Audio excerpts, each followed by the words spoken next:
Hey there! Welcome to the Flute 360 podcast. I'm Dr. Heidi K. Begay, and I'm a flutist, educator, coach, and podcaster. My God-given mission is to serve you. I am passionate about guiding you, the modern-day flutist, to discover your unique voice on and off the stage. The goal of this podcast is to help you thrive, both as an artist and as a musicpreneur. Go ahead and grab your espresso, your favorite notepad, and let's get to it. Today's episode is episode 330, and it's titled, This is Real Life, Two Flutists, One Faith, and a Journey Through It All, with Dr. Kristin Caliendo.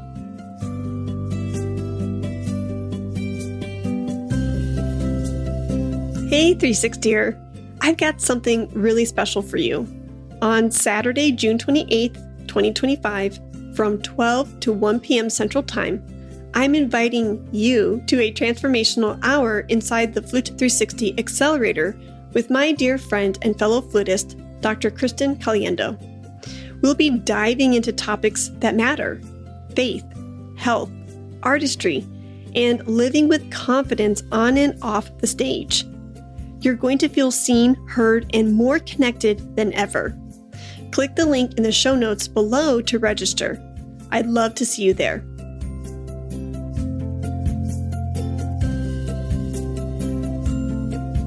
Okay, so on that note, I don't know how else to segue into an amazing conversation with you, but this is just as good as any. And for the Flute 360 listeners out there, I want to just give you a little preface. And I am sitting here with my best friend, my sister in faith, Dr. Kristin Caliendo. And we have been wanting to do this for 7 years. And every season, it feels like there was some sort of misalignment, the wrong timing.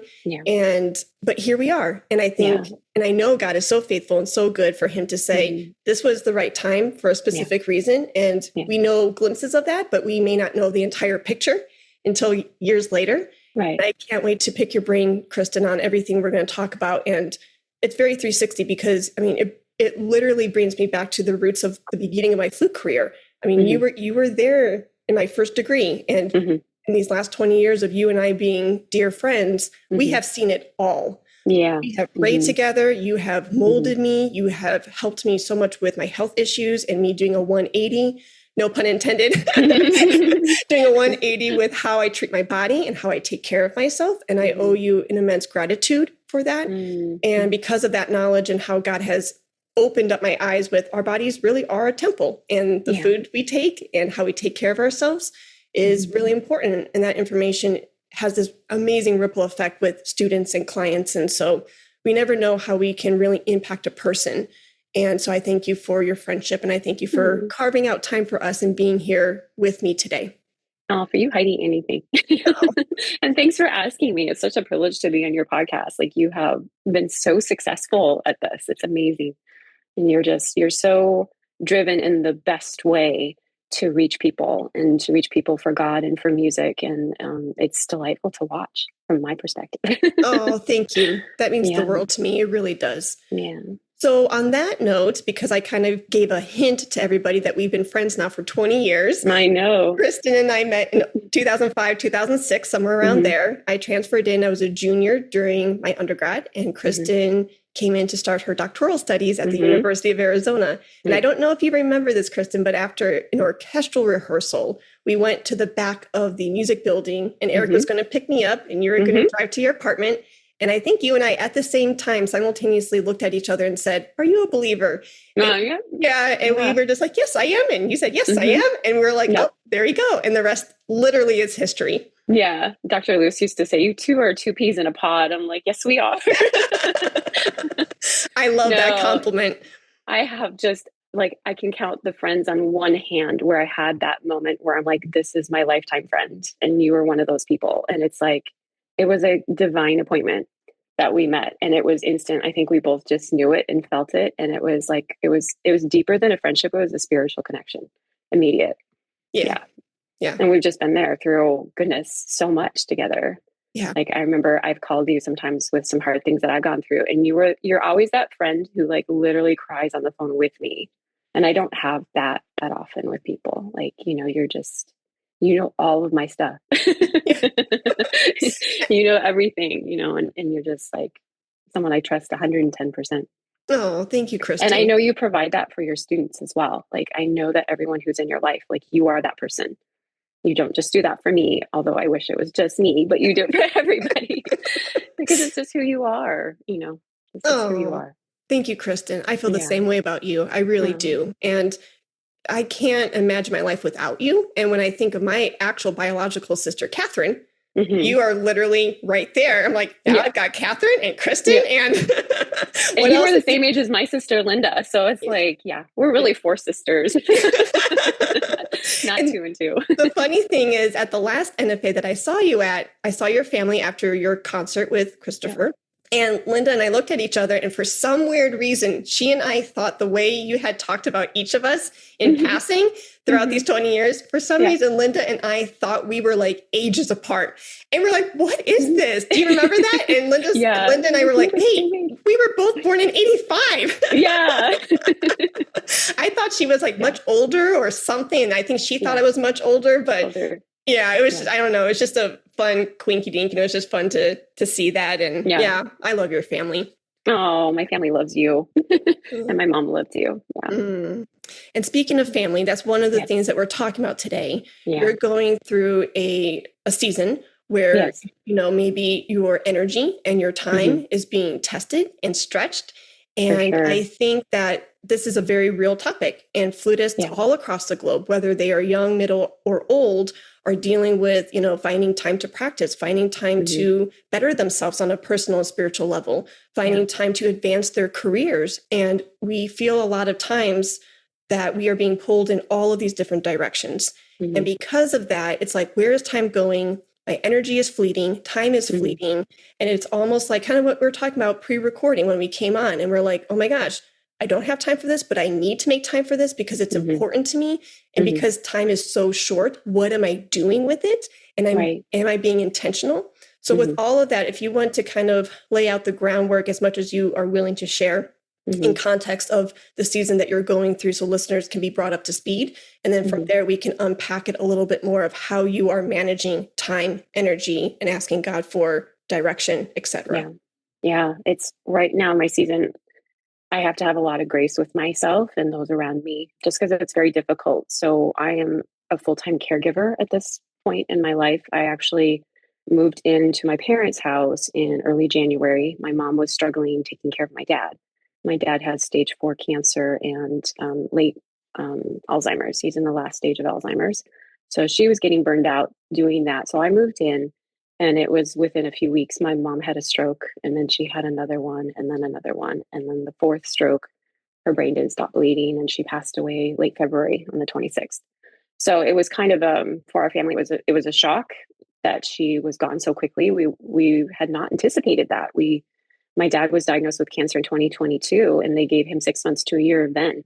And that falls right into the spiritual aspect and the will of a person, which I think is very crucial in our music journey and in our personal journey. My dad is a man of immense faith, extreme faith. He's a strong, strong believer in the Lord Jesus Christ. He was a pastor for years and branched off into international financing. So he didn't do that, but he always pastored people regardless whether he was in that position or not. We used to have my friends come over, and my dad he had that pastor's heart. But his spirit is so, and it's been beautiful for me to be here and watch this, but his spirit is so connected with God that it keeps his body and his mind going. Even though he doesn't know who I am, he still treats me with such respect and kindness all the time. And that's unusual for Alzheimer's, especially late stages. Usually there's anger issues and whatnot that's going on. Like today I told him, I said, Dad, I have to do this interview call. I'll be in the library. And he's like, oh, okay, well, we'll have a good time, and that's where he's at. Now, if I said, Dad, what's my name? He couldn't answer that question. So I see when you're in a difficult time in your life, like I am right now, where I'm a full-time caregiver and I'm a mom. So Christian's going to be 10 next week. It's his 10th birthday, which is hard to believe. He's homeschooled, so I'm doing that as well. And I'm a working musician. I have a concert Sunday. I had 2 last weekend. have rehearsal tonight, and I have a full studio. So I'm teaching. I moved all my students here, and I'm so grateful and thankful that they're willing to come to my dad's house so I can teach them here. I actually teach right in this room where I am at right now. It's my parents' library, which is a beautiful location for a studio. But trying to balance all that, I have to lean on, first of all, God's grace and the energy that he gives me to get through, knowing that my purpose is taking care of my dad right now and honoring my parents in doing that. Because in taking care of my dad, I'm not just honoring my dad, I'm also honoring my mom. Because when she was in the midst of passing, I promised her I would take care of my dad, which means I'm not going to put him in a home, unless it's like to the point where I can't manage him anymore. But as a family, we just want to make sure that we are respectful and honoring to our parents in their last stages, which is actually a little unusual, I think, in this country. It's very common in other countries, but not so much in America. We have a lot of retirement centers, a lot of end of life care facilities in the United States, where families just kind of put their loved ones there. And for some that's what they have to do. I understand that, but I am in a situation where I'm able to manage my career and my life and my family life and take care of my dad at the same time, which I'm doing. And like I was telling you earlier, Heidi, like sometimes it's hour by hour and sometimes it's just minute by minute. There's a little bit of a crisis. My dad was having some panic anxiety this morning. And so I just had to manage that and evaluate, is he having a medical crisis or is this a mental crisis, like where he's anxious, And so had to figure that out. So it's challenging, but it's doable. And I think I look at different stages in my life, in my musical career. And, when you're in college, like you own your life at that time. Like you don't have anyone putting pressures on you. You're not taking care of anyone. You're just taking care of yourself. And you have your classes and you have your lessons and you have your recitals, which is stressful. Like I'm not, I would not want to go back to that. No, I thank you. not miss doing those papers like until 2-3 o'clock in the morning or doing the recitals, And then there's the dynamics of, the people that you're going to school with or the teachers that you have, and that can be both stressful or a blessing, or sometimes it's stressful and a blessing. But through everything, I just look back and I realize, like, because my life is committed to what I believe in, which is God and the Bible and his principles, that I can see his hand in all parts of my life and how he's either been holding me up or walking me through. And that when I stay true to him, that I get through it. And I don't know how I would have gotten through different times in my life without him. And now that I'm in this season of being a caretaker and managing basically someone's end of life, which I did also with my mom, that it's both a beautiful and a really hard time, to be at the end of life with somebody. But I also see that we all are at that place. We don't know that we have tomorrow. We're not guaranteed tomorrow. What we have is right now. And I think when you're in a caretaking position, it makes that even more present to you. Like, I don't know if I'm going to be here tomorrow. I don't know if my dad's going to be here tomorrow, like even today. And this moment I have right now with you is precious. This moment I have with my students later today and with rehearsal tonight, it's precious. And every person we meet is a unique, beautiful gift in our life. And I just, in reflecting on talking today, things don't just happen. It's not by chance. It's not by luck. It's by design. And this is a stupid, funny story, but this morning I walked into the bathroom and I heard this squish under my slipper. And I looked down and here's this little spider and all the little legs are going out. Oh, no. And I had stepped on him. And I looked at him. I'm like, I guess today was his time. Like, I didn't know I was going to step on a spider this morning.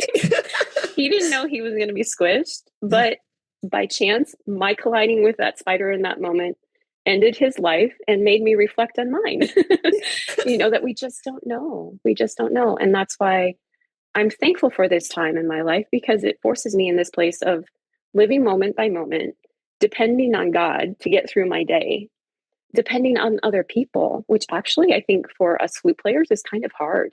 Like, it's hard to be dependent on other people because as a musician, you're trained to do your part, right? I mean, we are in music groups and we're depending on others to do their part as well. But we can't all of a sudden ask someone to step in and play our flute right in that moment when we're not able to. Okay. But in life, sometimes we have to say, like, I'm not making it right now. Can you help me? And I have 3 amazing siblings who I'm calling on when I need help, and they're right there for me. And I have a great support group of friends like you, Heidi, that when I'm in need, you know, like when my mom was in the midst of passing, I called you and was like, this is where I'm at. And you're like, you prayed for me and you were praying for me. And you gave me some very practical advice on how to, like, some over the counter medicine for sleep and stuff, which was awesome. Oh, good. You know, and it's just, so I think being in that moment of your day and not always looking to the future of like what's coming up next, but really being present. I think that's being present in your performances, being present when you're teaching, you know, because I think we live in this world where it's like, okay, I have an hour of teaching and then this person, we're always thinking about what's up, coming up, what's ahead, you know, instead of just settling and just being calm in that moment and being like, who is this person sitting in front of me that I'm teaching flute? They're a flute player, but that's not all to them. Like, that's just a portion of them. And I think sometimes in music, we can get stuck in like, I'm a flute player. Like, that's my identity. It's not your identity. It's something you do. And it's something you pour yourself into. And when you stand on stage, you're presenting yourself. You're interpreting that music yourself. You're exposing who you are to your audience. And so in that respect, you are giving of yourself. But every person is more than just what they do. And I think that's something that's really been evident and just very prevalent in my mind lately in dealing with my dad, because as his memory goes, it's interesting what memories stay. But what's fascinating for me is that his personality is still the same. He's still my dad. He's still who he is. He can't do all the things that he's done in his life anymore. Like all the amazing things that I watched my dad do over my lifetime. And he's not able to do that stuff anymore. But the essence of who he is still there. It's still him. And I think it just makes me more appreciative of every person we meet, whether it's someone at the grocery store or it's the group I play with, you know, tonight for rehearsal. Like, we're all such individuals and so beautiful. And God created us to have all these abilities, not just in music, but in so many things, and to appreciate and love all those things that we're able to do, you know, and never take anything for granted or take anyone for granted. I think it's really, really important. Oh, 1000%. Yeah. I could go down 10, 20, 100 rabbit holes with what you just said. So I hope you have the next, no, I love it. I hope you have the next 4 hours available because, oh, shoot. No, what you said about identity is really big. And maybe somebody out there will resonate with this. But when you said identity, this is a lesson that Christ taught me right after my DMA in 2018. For those 2 years when I was job searching.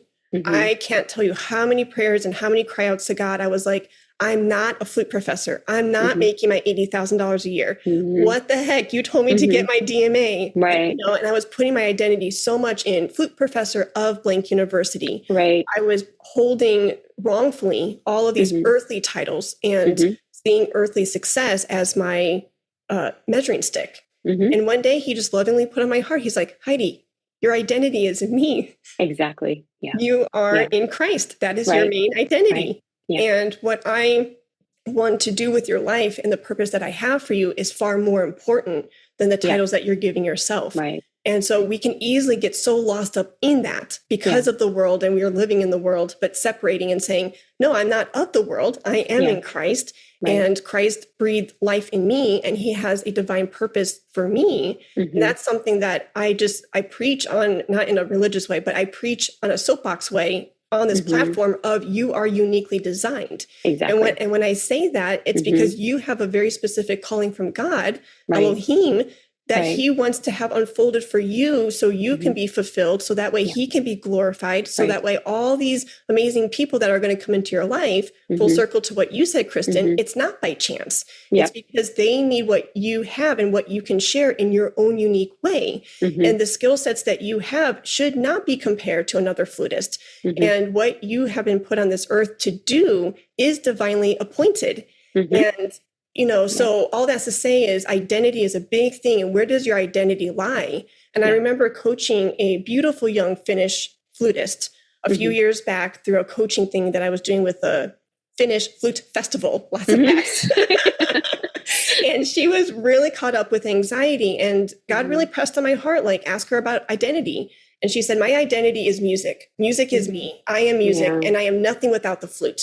And that's the problem. And that's the problem. And I'm like, my heart grieves for you because, like, yes, making music with your flute and all the joyous things with flute that comes in this music industry, in this world, and the opportunities through it is a beautiful thing. But if our worship and if our focus is on the wrong thing, those priorities and everything is out of whack. And then it doesn't flow in, and then you don't have that sense of identity of who I am, and outside of exactly what you said earlier, who we are is outside of what we do. Yeah. If you follow music as your God, you're going to come up empty. That God is going to disappoint. And I see it. I mean, Christopher, when I married Christopher, we were in Hollywood. He lived in Hollywood. And so that's the most empty place I think I've ever been to, because it's all such facades. You have to be careful who your gods are. If you have small gods in your life, first of all, they're going to disappoint you. And secondly, you're going to feel empty. You're never going to feel fulfilled.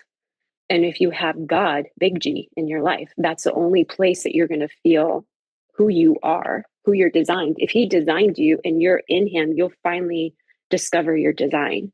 You'll discover your purpose. And there's a peace that comes knowing that you're not in control. He is, because you willingly submit to him. And I think knowing that, like, I look back, I knew we were supposed to move here to help my parents, and we did. But what has happened while I've been here, I couldn't have even thought it. I couldn't have imagined how things would have turned out, what I would be doing, what Christian would be doing, what Christopher would be doing. And it's been the best blessing knowing that, first of all, God doesn't waste anything in our lives. Like, everything we go through or all the degrees we get, it's not wasted. And I think I told you this, goodness, years ago, that one of the best things that came out of probably there's two big blessings, and you're by far the best blessing. But there was some, when we were at U of A, like, it was a really challenging time for me, personally and academically and everything. Like, it was a hard time. I was supposed to be there for a season, but it wasn't permanent. And I knew that. But if I hadn't gone to U of A, I never would have met you. And even though there was hardship, like, at different times in my life, I can pull out the people that I meet in that hardship, and I would go through that hardship all over again because of that person, or because of those people that I met through that process. And so no matter what we're going through life, like, God is in control. Whether you acknowledge him or not, he is in control, and he wants the best for your life. And he wants you to know him, because in knowing God, you love him. Like, there's no way out of it. Like, when you know God, it's easy to love him because of who he is. And I think recognizing God's a person, he has a personhood, he has characteristics, he has a personality, he is divine, but he is also came as Jesus into our lives, like, into this world. And so knowing God is like, that's the end all be all of our life. And the divine purpose in our lives is to know and love him. Now, not everybody wants that, but my prayer always is that as people, my purpose in people's lives is to show them the love of God, and then let them make the decision.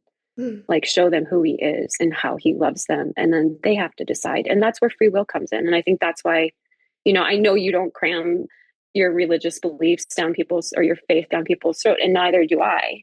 But in how we live our lives, and how we love other people, and how we can pray for people if they're willing to, and how we can calm people down when they're anxious and stuff, I think that's always that God reaches out to other people so that we can be his hands and his heart for others. And just how, I mean, there isn't a person that I have met that I don't love, like, and that's not in me. I know that's not in me. That's in God. And even in difficult situations, like dealing with my dad, I mean, there's some days and there's some days I'm like, I just want to run away right now. But because God's in my life, I'm able to stay. And because God's in my life, I'm able to get through my day with grace and hold my tongue. Like, all those things I attribute to who God is in my life, and the Holy Spirit just allowing his fruit to come through my life instead of my fruit. My fruit would be rotten. Oh, me too. Oh my gosh. Yeah. Yes. So, and I've just found I grew up as a Christian, but there was that point, and I'm sure you went through this too, where you're in your 20s and you have to make that decision. Am I going to believe how I grew up, or am I going to find my own way? There is that point where it's like, okay, I'm going to yes, I know what my parents believe, but is that what I want to follow? And once I made that decision, then I can see over the course of my life that God's hand was on my life to that point to make that decision. And there's a peace in knowing that decision has been made, and a peace in knowing that He is totally in control. And I just have to say yes. The doors that open, I just have to say yes. Like when you like we talked about this, what, years ago? I'm trying to think. It was like 4 years ago. And you're like, hey, you want to come on my podcast? I'm like, I can't right now. This is not the time. And then you asked me, was it a week and a half ago? And I'm like, yes. Like I knew I'm supposed to say yes now, and we talked about this before we started today, but this may not resonate with all of your podcasters. And I realize that. I'm hoping that they can get something out of it, but for some, this might be exactly the podcast that is that turning point in their life. Exactly. Where yeah. This is that change that they've been looking for. This is that moment where they're making a decision that affects the rest of their life in eternity. And for that reason, it's important, and for that reason, I had to say yes. And I look at some of the things that I'm just doing right now. I'm in a group. We're called Cafe Flute, Central Arizona Flute Ensemble. And when I moved to Arizona, I was playing in another group with it's Desert Echoes Flute Project with Kristin Caliendo, who I absolutely love and adore. She's been a friend of mine since I was in high school. She was one of my first judges at the Arizona Flute Society. Oh, wow. So I have like judges comment pages from her, but she's just a beautiful person, wonderful friend. And I was in her group. And when I was in her group, then a friend of mine who knew me when I was a freshman and in college was like, hey, do you want to join this? Just come and sub with Cafe Flutes. I'm like, yeah, I'd love to. So I started subbing. And then eventually they asked me to be a part of this group. Well, what this group does is we go and play at retirement centers and senior centers. And so I feel like my purpose right now is end of life stage. It's like people who are in the end of life, I'm bringing them music with this group, and we're bringing them joy and just giving them a little bit of a reprieve from thinking about, that they're coming toward the end of their life, and loving on them and caring about them and just being there. And it's like that. I never saw that moving here. I didn't see that happening, but I know that's what God wants me to do right now.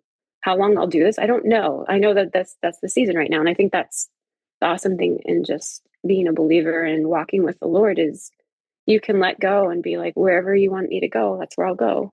And I know it's in my best interest. I know it's in the best interest of the people I love. And it's developing my character and my relationship with you. And it's I just love being in this place right now. Even though the external is really hard, the internal is very happy. The internal is like, okay, this is more than I can handle, and I can just let it go and let God do His thing through me. Yeah. And I think in music too, when we get to a place where we're so in tune with our flute and we practiced, right? Like for years, we've done all the exercises and we know a piece so intimately that we can enjoy playing it. There are those pieces where you play and you're like nervous about playing the piece because you're not as comfortable with it yet. And there are those spots you're like, oh no, here comes measure 37. You're like, this is that tricky part I've been working on a long time. I hope it goes well at this performance. But then there are those pieces that you've performed them so many times that you can just sit and enjoy the process of playing it. And I kind of want to get to that place in everything I do where I can be so in tune with what God wants me to do and so relaxed in Him that I can just enjoy the process of going through this, knowing He's in control. That's a really good comparison. And this piece of alignment, being in alignment with his character, like what you were saying earlier. He has such a holy and amazing character. And when you're in that intimate relationship with Him, there's nothing that's even comparable at all. Right. And even when Eric and I pray together, I will say out loud in the prayer, I'm like, after this, I need to go off and have a good cry with you and you alone that I can't even do with Eric. And he's my spouse who loves me very, very much. Right. And I cry in front of Eric. But the point is, my heart is saying is there's this intimacy that I can only have with Christ. And because of that, I need those alone times with just Him and me. Right. And even Eric is not that he is, but even in those moments, I see even Eric as a distraction because I want that closeness and that. So all that's to say is going back to alignment. knowing who he is and his character and how much he loves each of us so wonderfully, and getting into that flow with him is what I'm hearing you say, and really being in the steps that he's laid out for us. Right. So that way, I mean, you can feel that alignment, and you're literally in that pocket with him, mind and soul and heart. And I really enjoy that comparison. And you're talking about, knowing a piece really well and being in that flow state. Yeah. And we know those pieces really well. And we know God really well through practice. And through practice in flute, it's literally practicing your flute, right? And then being in tune with what the composer wants. And in our relationship with God, it's spending that time in prayer, reading his word. Like, there is our part that we have to do. I think trying to remember which teacher it was, but one of my teachers in the past said, you have to put in your time. You have to put in your time. And it's the same way in relationships. Like, you and Eric have a strong relationship because you put in your time with him and you know each other. And same with music. When we put in our time with a certain piece, we get to know it. And in putting in our time, that results in a freedom of performance because we put in that practice time. We've gotten to know the piece intimately. And I think even a step beyond that is relating that piece intimately to ourselves, like putting ourselves in that piece, creating a story that we can relate to. I recently heard a very famous actor talking about like how she knows how to portray people so well. And she's like, I try to relate it to my own personal life so that it doesn't come across as fake, and I think when we're approaching music, like, we have to find that ourselves in that piece to really have it come across as not fake. And same with God, like the more we're vulnerable with him and the more we let him into all of our spots, all of our, we can't have any rooms where we're like, no, that's my room, you can't be in there. The more we're open to him in all those areas and more vulnerable and more intimate and just ourselves, like just allowing God into every part of us, I think allows us just to be more and more of who he created us to be. And in that, it's your happy place. When you are functioning as who God created you to be by design, that's where you're going to be at the most at peace and the most able to touch the lives of other people, and you have to fill yourself up. You have to make sure that you're filling yourself up with the Holy Spirit and giving that time to God so that you can pour into the lives of other people. And that's something that's a self-care aspect that I'm struggling with, right now, is just taking care of myself because I have so many demands and they're not scheduled demands. It's like, I need help right now. Like my dad, with my dad, there's no, throughout the day, I'm constantly trying to judge where he's at, what his needs are and meeting those needs, not knowing what they will be, or what I'm going to need in that moment to help him. And so I have to make sure that I physically, emotionally, and mentally and spiritually am in a good place to meet those needs. Because if I don't get enough rest, or I'm not eating healthy enough, or I'm not getting, taking care of myself and having a balance, then I have a hard time giving of myself because I'm depleted. Yeah. So that's really important too. Yeah. And listening to your body in that way, because it was yesterday, I had the worst migraine. And we just got done with having a lot of storms come through the DFW area. And when, I don't even know if I'm saying this properly, but like when the pressure outside changes too much and it fluctuates too much. My grandma on my mom's side had the same thing, and a migraine will flare up. And I woke up with that headache, and I tried to take care of myself the best way I could. And I was powering through work and going on calls and doing all these things. I'm like, Heidi, it would have been just better if you just, you heard your body screaming for help and you're making it worse by and I get it. Like, life's demands will, there's schedules and some things that can't be canceled. But, I was powering through, and I was like, a lot of this headache, literally headache, would have gone away if you would have just, met your body where it was and what it needed from you. And the minute I took that time to pause and to take care of myself, I was like, Eric, can you go to the grocery store, please? I'm just craving the heck out of mangoes. That's all I wanted. And I had 2 or 3 mangoes, and literally, kid you not, Kristin, and you'll believe this because you taught me all of this, 20 minutes later, it went away. It went away. And that's so awesome. Either I was craving vitamin A, vitamin C, the fiber, just being maybe dehydrated. And I got hydrated from the fruit, but that's the alignment piece too. And, and really every step in just your whole life and meeting people where they are and showing them grace and showing yourself grace and listening for those cues. And it's like you said, you have to put in the time, you have to put in the practice and be willing to kind of like surrender that and listen and just be in tune with like, okay, each day is a new day. I'm I'm still growing, and I don't have it all figured out and I don't know everything, but take it one step at a time. Like you said, some days, and I felt this truly from the last 2-3 years when I was in that car accident. You have to, it's literally sometimes a second or a minute or an hour at a time.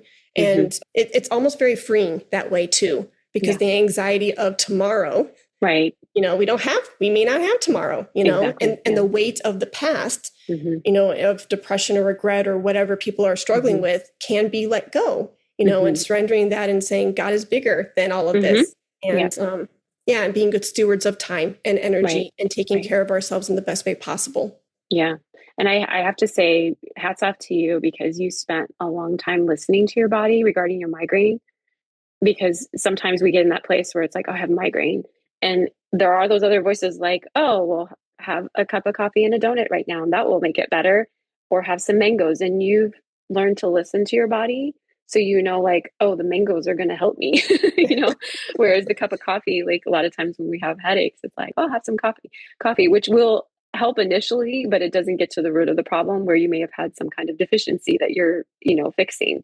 But you spent a lot of years like learning to listen to your body. And I think spiritually, we do the same thing. We have to learn to listen to God and hear what voice is his and what voices aren't, and that takes a lot of practice and trial and error and knowing God's word, because the more you know God's word, the more you'll recognize his voice compared to the world or, other forces that are trying to get into our brain and influence us, and then even ourselves, like how often do we deal with voices inside of our head that are the negative voices that we're telling ourselves, of like, I'm not this, I'm not that, I can't do this, I can't do that. Instead of just being at peace and saying, who does God say I am? And not who do other people say I am, or who do I say I am, and really be in alignment with what God's view of us is, which is always a beautiful, gracious, hopeful, faithful view of who we are. He loves us to pieces. He loves us more than anybody could ever love us. And he loves us more than parents can love us. Like his love for us is just infinite. It's we can't fathom how he loves us, and it's out of that love that we can have peace, that he's in control and he'll take good care of us and guide us into his truth, into the truth that you can fix your headache with some mangoes. I'm telling you, girl, those mangoes were the best thing ever. I wolfed those down. What kind did you get? Which red ones? Did you get the yellow one? The red ones, a little bit bigger. I think they're like the Mexican mangoes. Okay. Yeah. They were the juiciest things ever. And I was screaming out to Eric as he was going in his truck to the market. I said, make sure they're ripe. Because, like when you start eating a fruit that's not ready yet. Yeah. But, no, Christian, my son, he loves mangoes. We have, I think 6 different kinds. We have 2 different kinds of mangoes and I think 6. I just bought 4 yesterday for him, but it's one of his favorite fruits. So is it? Yeah. Oh, yeah. I love him. He's such a sweet boy. He is. He's a little love. And he's so supportive. It's been, I grew up with grandparents in the house, which was an amazing gift to have, just to have that generational spread in your house of, the younger to the older. And my grandma lived, I think you met my grandma. She was 103. Yeah. Yep. She died at 103 in 6 months. And let me tell you, she loved life. Like she loved it till the end. She was incredible. She wanted to become a missionary when she was in her late 90s. Wow. I know. She had spunk. I don't know. Yeah. Yeah. Yeah. She was a great example. But I love having Christian here with me. He's here with me. And then Christopher is taking care of our house in Gilbert.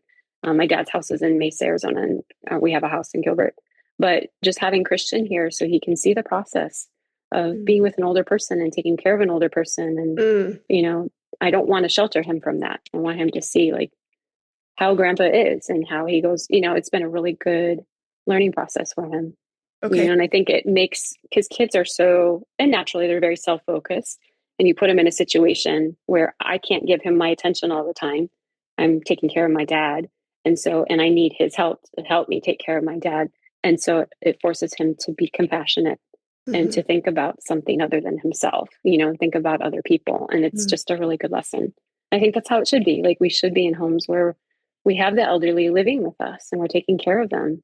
And yeah, it's hard, but the fruit that comes out of that is, I think, what God designed. He designed family, and family doesn't cut off at a certain age. It's from birth to death.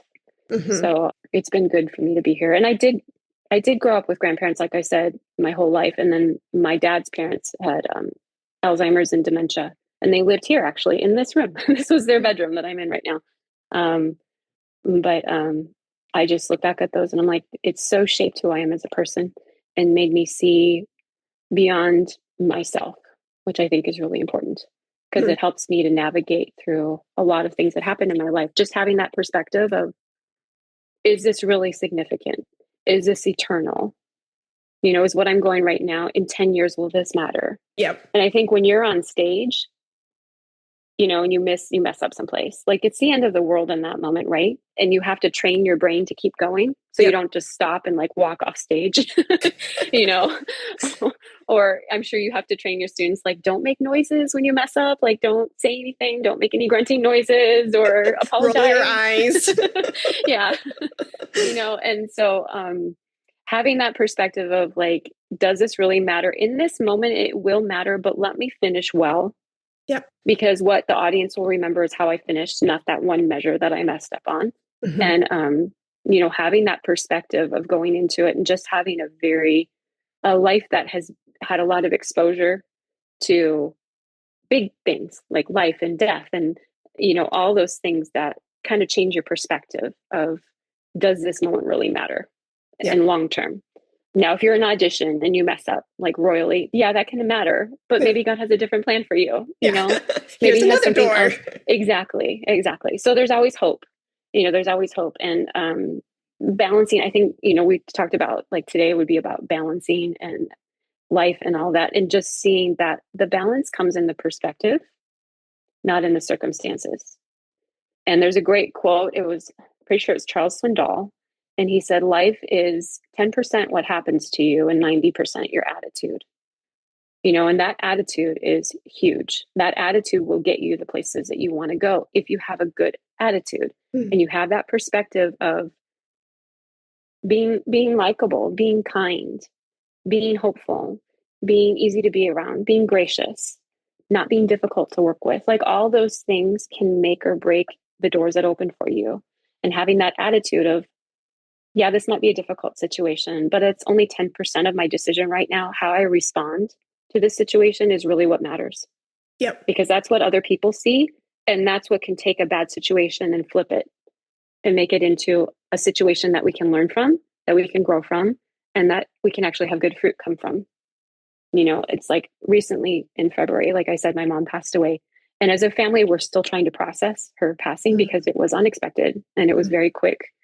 And we just weren't ready to lose her. Like, our mindset, unfortunately, and this is a good example of not being stuck in your thinking, but our mindset is that my dad was supposed to pass. Like, we didn't think he'd be still alive. Like 2022, they said 6 months to a year. That's what the doctor said, right? The difference is that my dad has Alzheimer's. He doesn't know he has cancer. Okay. So in his mind, he's fine. There's nothing wrong with him. Interesting. That's the power of the brain. Yeah. There's nothing wrong with him in his mind. Wow. His body has well outlived what the doctors said, right? And as a family, we actually latched onto that thought as well. Oh, our dad has 6 months to a year. So we have all these videos, we wrote letters, cards, all this to my dad, making sure he knew we loved him. And here all of a sudden, he's lived well beyond what they said he would. And then my mom passes so suddenly. And I was like, we were in the wrong mindset. Huh. Instead of seeing every day with both my parents as a gift. Yeah. And the preciousness, is that a word? I don't even know. It is. Of having them alive and being with them. And to take that further, every person we have in our lives, like every interaction we have, is a gift. And if we live in that moment of that gift, and if we take that to music and say, when we're on stage, every note we play is a gift, to be able to play that note, to be able to play with other people on stage. Like, those moments are gifts. Every piece we play, instead of looking at, and I'm guilty of this, of saying, okay, this piece is coming up, and the 3 pieces I play before this piece, because this piece is hard and I'm nervous about it, I don't really enjoy those 3 pieces. And then once that piece that I've been nervous about is over, then I kind of coast the rest of the concert, right? And my whole focus was on one piece, ignoring the 11 others that I was playing. And so I'm really working on, for myself personally, because we're all works in progress, right? I don't have this down, but I'm working on it. And I'm trying to teach my students this as well, is like in life, if we can have the same mindset of this person in this moment in this time is beautiful, precious. It's a little bubble that I have right now with this person. And to be in that bubble without thinking outside of that bubble, to be in that bubble with that person in that moment. And take that also to the music that we play in that moment when we're playing this piece with the people that we're playing it with. If we can stay in that bubble and not be thinking of the mistakes we made in the pieces before, or the nervousness that we have in the pieces to come, but just to live in that moment. And it's so cliche. I know, like, oh, live in the moment and all that. But to actually put into practice is really hard. Yeah. And it takes a lot of mental strength and spiritual determination to let God control your mind, to be in that. And I don't mean mind control, but to control that in that moment, you're going to focus on where you are right now with that person, with that music, with the people you're playing with, and to cherish it. You know, do you remember a long time ago, maybe you didn't see this film, but it was a movie called The Never-Ending Story. Do you remember? So there's Never-Ending Story 1 and 2. But the second one, the goal was that the evil witch, whatever, was trying to extract the memories from this little boy who was in the story. And every memory he had was like this little marble that when you looked into the marble, you could see this little precious memory. And so the goal was to take all these memories from him. And in that, he lost his identity, who he was as a person. And I see this also with my dad. And I think that's why it's so amazing. But in that moment that all those are like little marbles and little snippets of time, and we're creating them every day. So as this little boy walked through the story, like he was creating marbles too of these precious memories. And if we look at that, who we are as a person, our personality and everything is this collection of memories. And as we go every day, we're adding to that collection, you know, and as a musician, we're adding to our experience, we're adding to our ability, we're adding to our memories. Like every performance, you're gaining something from that, whether you mess up or not. You're learning like, oh, I need to work on this section more, or this was great, I need to do this again. So it's like we are constantly adding to who we are as a person, and we're constantly gaining more ability and learning from our mistakes and fixing things and growing in all areas. And so like right now, we're learning right now as we're doing this podcast. Like you're learning more about me, I'm learning more about you, even though we've known each other for like 20 years. This is a different thing for us to do, to just talk like this, you know? So I guess that's the biggest message I have to send out to your podcast listeners, is to live in the moment, both as musicians and as people, and don't take anything for granted, to enjoy what you're doing. And I think now I'm at this place musically where I'm actually enjoying what I do. And that's sad for me to say that I didn't enjoy it in the past. But when you have so much pressure on you and you have a lot of degrees behind your name, there's an expectation. Yep. And I also, when I play in church and they don't know, they just know I'm a flute, like I play the flute, right? There's no like, oh, you have your bachelor's, oh, you have your master's, oh, you have a doctorate. Like I don't announce that because I don't want that expectation there. I just want to be in a place of worship. You know, and so I always enjoy that. But when I'm playing professionally and I'm getting paid to do it, like I'm at a place now where I'm finally just enjoying what I'm doing, you know, because every professional messes up. Like, you know, even some of the best names in the field, like they all have their stories, like they all have those moments on stage when it's like oh no, what just happened? You know, they've all gotten off and lost their place in music. Like, we've all done it, you know, there's no one out there who hasn't, like even the prodigies, you know? So, I think just having grace with yourself and enjoying the process of just living and enjoying being who God created you to be is, it's a hard thing to get to, but it's something I work on every day, you know, and it's a mindset, it's an attitude, and it's a mindset. It's definitely a mindset, because that's something that I had to be gentle and work on with myself as I was going through. I mean, this seems like a very weighted and a very dramatic thing to say, but I think to some degree, and I don't want to water this down or make light of it for anybody who truly goes through PTSD, But when I felt like to a certain degree, I was going through PTSD, going back into the car after the accident and thinking, oh my goodness, what if? And then my mind spiraling out of control. Right. And one of the tools that God gave me was you can't, and I would have to say this out loud as a statement, and it really grounded me. And it's something that when I said it out loud, you know, when you have those teaching moments, you're like, oh, and when you say it to a student, you're like, I needed to hear that. Yeah. Like, totally. you know, okay, Joey, you need to be patient with the music, be patient with yourself. And you're like, Yeah. But it was the statement of, I can't control what others do in the moment. All I can do is control how I respond. Exactly. And that completely, just hearing that, yes, that was for overcoming PTSD with driving in a car. But you take that and then it's so applicable to everything you just said, you know, meeting yourself where you are, showing grace and learning through the moment, being extremely present. And I don't know if I've ever shared this with you, and I'm so giddy that I get to share this with you now, but that's one of the things that podcasting has taught me is being extremely present. We are sharing stories. What is music? That's music. We get to share stories. And podcasting outside of my relationship with Christ has really challenged me to be authentic and vulnerable. And, you know, learning that music is, you know, when you get to perform music, like you said, it is a privilege because, you know, that car accident woke me up and it was like, oh my gosh, I am not promised tomorrow. And I have not played the flute for 2.5 years now. And now that I'm coming back to the instrument and making god-awful noises, I cringe because I have that title and those degrees behind my name. And, you know, the expectation of going like, oh, you should sound like this at this stage. It's like, no, wait a second. Life threw me a curveball. I'm here. What can I do? And when I hear those god-awful sounds coming out of my head joint, I'm like, that's the most beautiful sound in the entire world. This is wonderful. And that's the choice that we all have. You know, when life gives you lemons, like, yes, okay, this happened, but how am I going to choose to respond? And that statement for me, like, obviously can be applied to anything, you know, and you're giving grace. You're giving grace to yourself in that moment. And you would do that for me if I had a car accident. I'm like, I can't get my flute sound. And you'd be like, it's okay, we'll come back. Like you would be that way with me, but oftentimes we're not that way with ourselves. Oh, completely. Like we are so hard on ourselves. I would never treat you the way I sometimes treat myself. You know what I'm saying? Like I would never be as hard on you or be down on you like I am sometimes with me.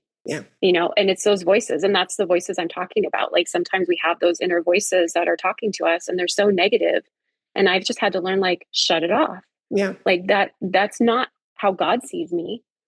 That's not how I should see myself. That's not true. It's not lies. And this is, again, just one moment in time where you're struggling because you had a car accident.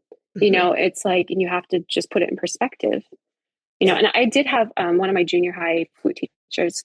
She would say, what's in situations, she's like, is this situation the end of the world? And I'd be like, no. She's like, well, what's the worst that could happen?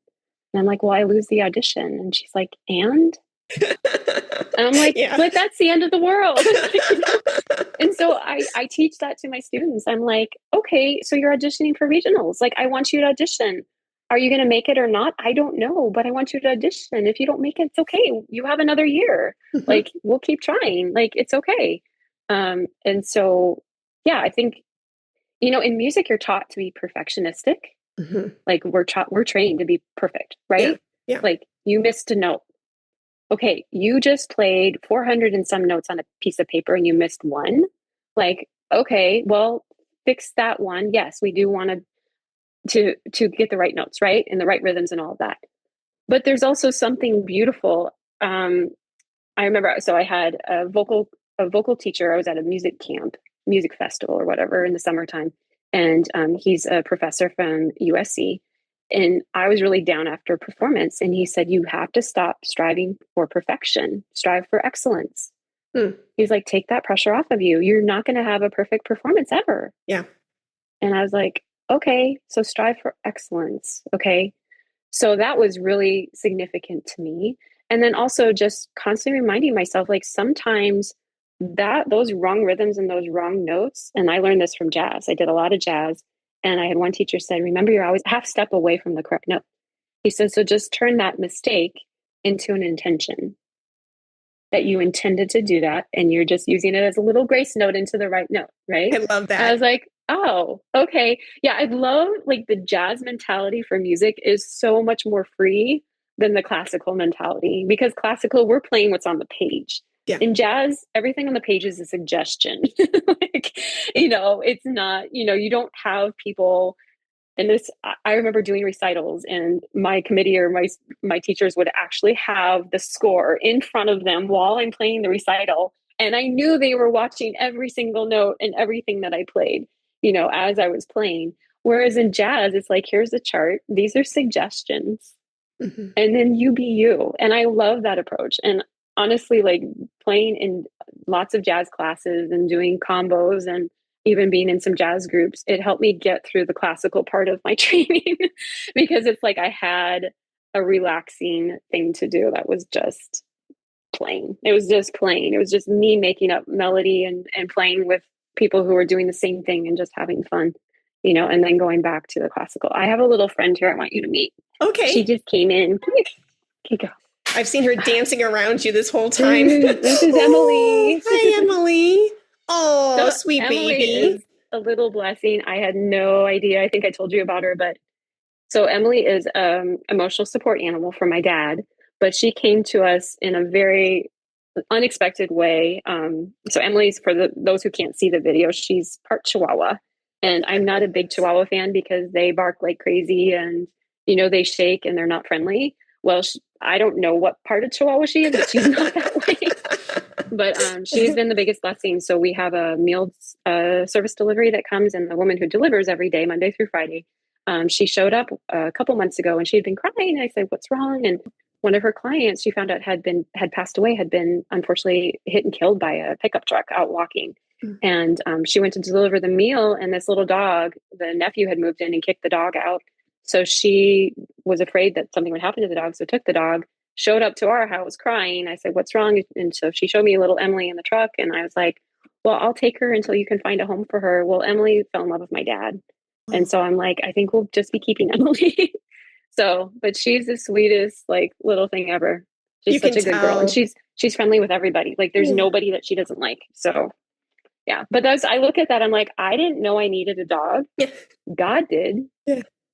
And the way he brought her to us, I was like, yeah, that was definitely a God thing. Not that God caused Emily's former owner to be in a car accident so we could get the dog, but God took a bad situation where this little dog was now homeless and the owner had tragically passed away, and took something good out of it and placed Emily in our home. And yeah. That's what Eric said when we got off the phone last week. And you said, oh, I have a Chihuahua named Emily. I got off the phone and I told Eric, and he goes, yeah. Really? That doesn't seem like it would match Kristin. I said, that's what she said. And we were laughing, and he goes, huh. And that's what I love about the two of you. Both of you are old souls. And there's so many similarities between Eric J and you. And he thought for a second, and he looked back up. He goes, huh, God must have known she needed Emily. Yeah. And that's the first words that came out of his mouth. Well, and what's funny, so her name is Emily Ann. Emily is spelled Lee, Emilee. Okay. My middle name is Lee. Okay. My grandma, my dad's mom, was Emily with a Y, and my mom's middle name was Ann. Wow. I know. Get out. I'm like, is there any other name that could possibly be connected to this family than Emily Ann? That's amazing. Yeah. Yeah. Oh, wow. And we didn't name her. That was her name. And I found out, like, her collar had Emily on it. So I knew that was her name. But just last week, the delivery person, who's now a good friend of mine, she sent me the obituary for the former owner. And it said, apparently this woman loved her dogs, and two had passed away and she still had Emily. It says, and the owner, Jody, is still survived by her dog, Emily Ann. And I was like, oh my goodness, her middle name's Ann. Wow. Yeah. You can't make that stuff up. No, you can't. It's like, and I think that's the thing, like when you travel with God through life, things happen and you're like, I didn't see that coming. It's the biggest blessing ever. And there has to be something behind it, because it's not chance and it's not luck. Like there's just too many situations where I'm like, yeah. And then there are things that happen in life, like my mom's passing. I'm like, I don't understand the timing in that. My mom passed right before my sister gave birth to her first child.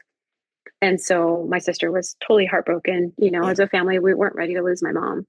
And I know that God's in control of the situation, you know? And I think that's the piece I have is like, I don't understand why, but I know that God has a reason and a purpose. And sometimes I wonder, like, as my dad progresses down this road of his health and his Alzheimer's, it was devastating my mom. And I'm like, maybe that's the reason. Like, God didn't want her to see him where he is now, you know? Sure.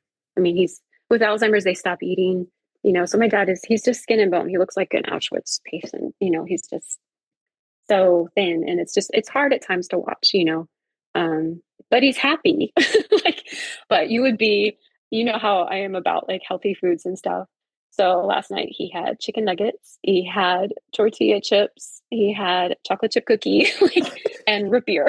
Okay. So, like, we are on the total junk food diet because that's what he'll eat. That's what he wants. And I have 4 tubs of ice cream in the freezer right now. And it's just like, it is what it is, you know? Yeah. And I think there comes a point too with the elderly. It's like, if that's what they want, you know, he's 89 years old. Like, who am I going to deny him his chocolate chip cookie and be like, no, you really need to be eating like more fruits and vegetables. Here's a mango. So, yes. Yeah. Yeah. No, that's hard. And navigating all of this. And this is new for you too. I mean, you know, and I've never been the primary caregiver before my parents. So my mom had her first stroke in 2018. I think you knew I was coming back and forth for that. I was here for months at a time to take care of her there, but she mentally never like lost it like my dad. So this is new in dealing with a parent like my grandparents did. But when it's your dad, it's, you know, it's different, you know, when he's comfortable with me, but he doesn't know me as his daughter. He doesn't know me as Kristin, you know. And Alzheimer's, I mean, a lot of people deal with a family member or a parent with Alzheimer's. So it's, you know, I'm not like alone in this, but it's challenging. You know, there's something called caregiver burnout, and that's totally real. Yeah. You know, you definitely can get burned out with it. So, and I think there's a lot of things in life we can get burned out. I got burned out in my doctorate. I don't know about you, but toward the end, I was like, I didn't care if I finished or not. I was like so over it. Yeah. You know, I think that's a good lesson to know for your listeners. Like, when you're burned out, that's when your character has to step up and you depend on other people to help you push through. Or you can say, you know what, this isn't worth me pushing through. You know, am I going to give up on my dad? No, absolutely not. I love him. And therefore I push through the burnout with him and I get help. With my doctorate, it was actually my mom who's like, you need to finish. Like, you will never not be happy, like, if you don't finish. And she was really the catalyst that helped me to push through that. Otherwise, I probably would have been like, forget it. And my sister too. My sister made a deal with me that she would, if I could finish the semester, like the last thing I had to do was turn in my paper, right?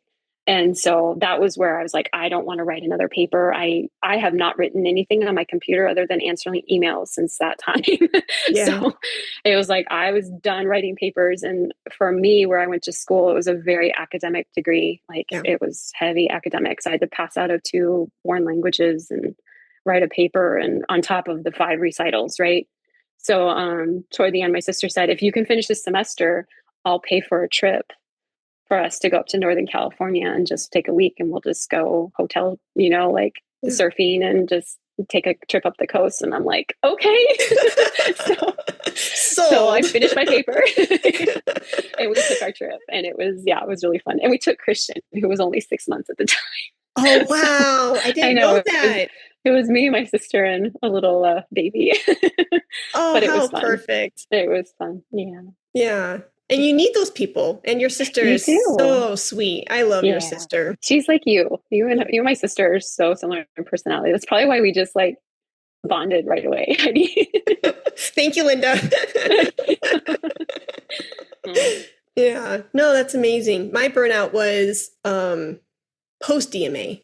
I guess I kind of have more fear going back to school and into school because between master's and DMA, there was a 6-year gap. And it was like, I'm going to need to learn and relearn how to write a paper and sit in class again. Oh, I didn't know it was that. Oh, in my mind, this tells me where I was at. I didn't know you had such a gap between master's and DMA. Okay. 6 years. That's hard. Yeah. So you were just working then. Yeah. You're working in the, okay. I had a studio. I mean, I was around music tons. I mean, I had 50 to 60 flute students in Fort Worth. Wow. So I was driving a lot. I was probably putting easily, kid you not, 500 miles a week on my car. I was driving through about 6 to 8 different school districts. And then it was the community college teaching there and doing nonprofit work through TFS, Texas Flute Society. And those 6 years, actually, I think those 6 years, and I know for a fact that God was preparing me for that strength and endurance and managing time and getting the tools that I needed for the DMA. Because the minute I was done with being president of TFS, I taught a couple years later. And I mean, teaching 60 students, that was emotional. I mean, I loved every minute of it, but also it was physically and emotionally draining too. So question, could you do that now? Could you go back and do that now? Interesting. Yes and no. I think it would have to be a very intentional decision, and I would make room for that life. I would prefer not to go back to 60 students just for the obvious reasons. I like teaching. I have 10 to 15 students a year now in my studio. And that's healthy. That's a healthy amount with the other two businesses that Eric and I run. So I have to be very careful. Like if I did have 50 to 60 students again, then maybe another business would have to seriously be paused or delegated out to other hands. Yeah. No, my point is that like when we look back at our life in that season where you were doing that, God gave you the grace and the will to do it then. You know, it's like where we're at our moments. Cause I have friends where I look at, like, I have friends who have like 8 kids and I'm like, how do you do that? Like I have 1, like, I don't know how you do that. But I also look like in their life, God's given them the grace to do that at that time. You know, like what we have on our plate, God gives us the grace to be able to do it in that moment. Whereas if I look at someone else, like, you know, what you're doing, or I'm like, yeah, I couldn't do that. Like that would be too much for me. But for you in these different moments in your life, you're able to do it. And I look back now, I'm like, could I do my doctorate again? No, would I know? Like, there's no way. I'm like, you could not be at this place. Yeah. Now in another field, maybe, but like I got really burned out on the music aspect of a doctorate. Like and then all this stuff, you know, like dealing with people who like music is their God. I mean, it's very prevalent in California and in Hollywood and that whole thing. Like people live for music, and I don't want to live that way. Like to me, there's a lot of other things. Like I said at the beginning, like music's something I do love it. I can't stop. Like when I think about quitting, or at times when I've decided like I'm just going to do music for a while or not do it at all, like it always pulls me back. You know, it's something inside of me that I have to do it in different ways. Like right now, this season is good. I'm teaching. I have a small studio. So I have 22 students right now, which is a good size. Like it's manageable. And then I'm in this group and we're performing for pretty much every weekend, sometimes 2-3 times a weekend. And I'm like, I'm good with this now. Is this going to stay this way forever? No, but for me right now, this is manageable. And I did have to cut out, you know, I had to prioritize. Okay, I'm now in the season of taking care of my dad. So I have to prioritize that. I have a son who I homeschool. He's kind of been put up to a little bit, unfortunately. Like we're behind in his homeschooling, but he's smart. So I know he'll catch up. I know we can get him caught up. But I just had to say, I can't do any more music groups than what I'm doing right now. And I had to prioritize of which ones actually provide me income and the ones that were more volunteer or like prestigious, like you audition, but you still don't get paid. You know, I had to cut those out. I'm like, I can't do that right now, you know? So you have to accept the season you're in. But I listened to you like, okay, you had 60 some students. That's a lot, especially when you're driving. That's a lot. It is. But but you were able to manage it then. Yeah. All of that's to say is like, you make a very good point. He does give you and he meets you where you are in that season. And at the end of those 60 students in that season, I remember looking clearly at Eric, and we lived in this Haltom City apartment with Arpeggio and Maestro, our 2 cats. Aww. And I remember looking directly at Eric and saying, you know, I always knew, and he had planted on my heart when I was like 10, 11 years old, that I was going to be Dr. Heidi one day. And so I never knew when I was going to go back to school or where or study with who. I had no idea. And so 6 years, like near the end of the 6 years, you kind of get antsy because you're like, all right, well, I'm getting close to 30 now. And when is this going to happen? And things like that.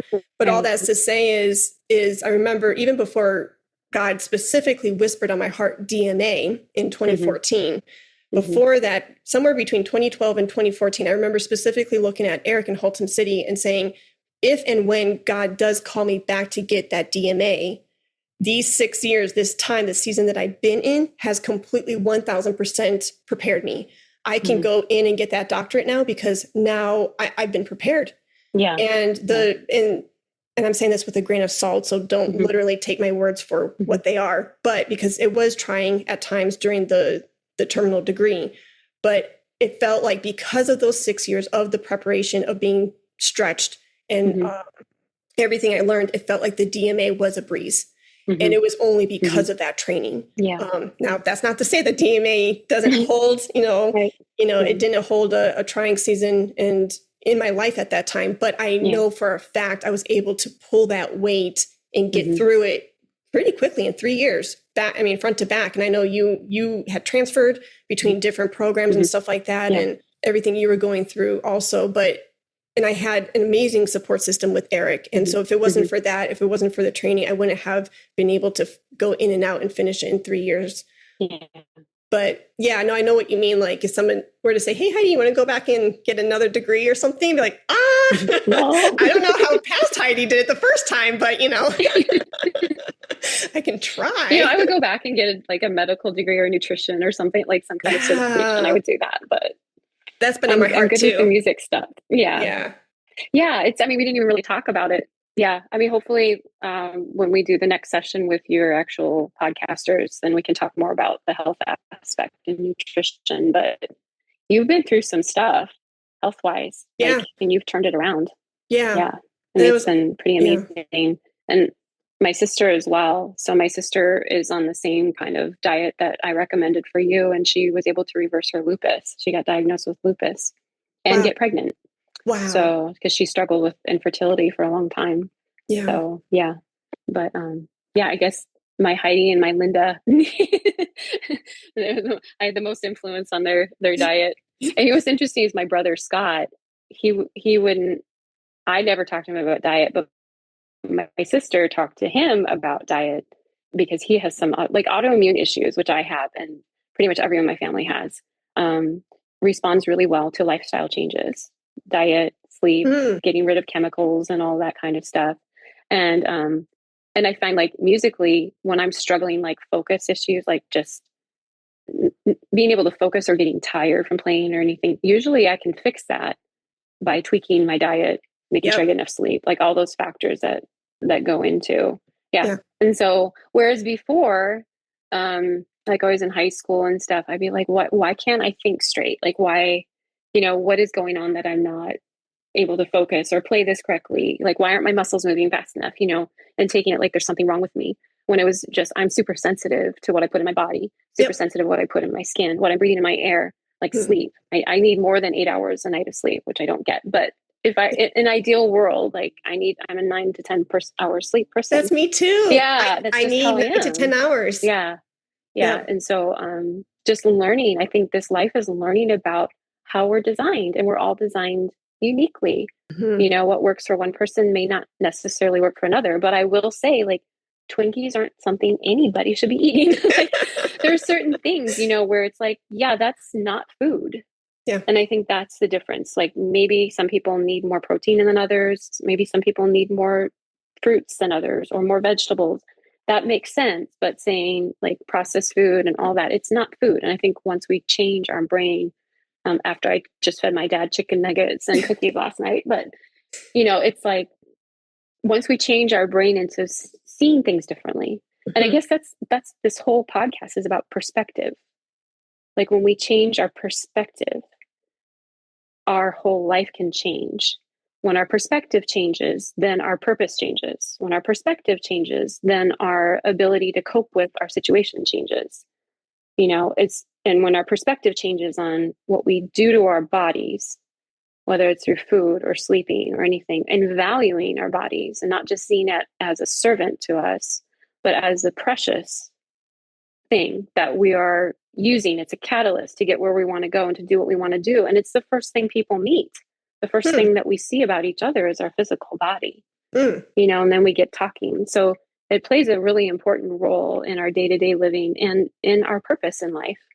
I think God created us to look a certain way because of the purpose he has for our life. You and I work with students you know, and I look at you, Heidi, and you're so like, your physical features are so sweet. They're so refined and beautiful, you know, and when you're working with young girls and stuff, that makes them comfortable. Like they're attracted to that. And the parents see you as like somebody that is safe for their kid because you look safe.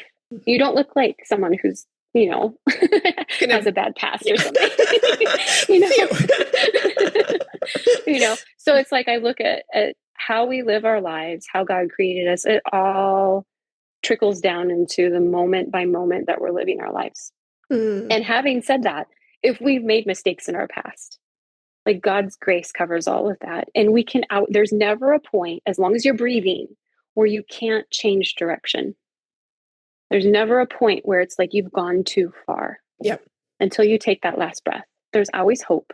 There's always a point where you can say, okay, maybe I didn't do as well today, but tomorrow's a new day. God's mercies are new every morning.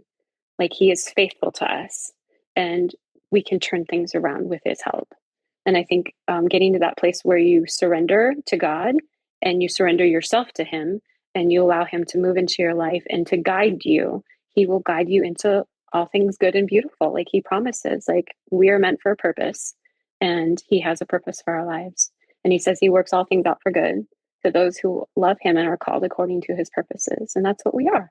You know, when you love the Lord and you're called according to his purposes, he's going to work it out. You know?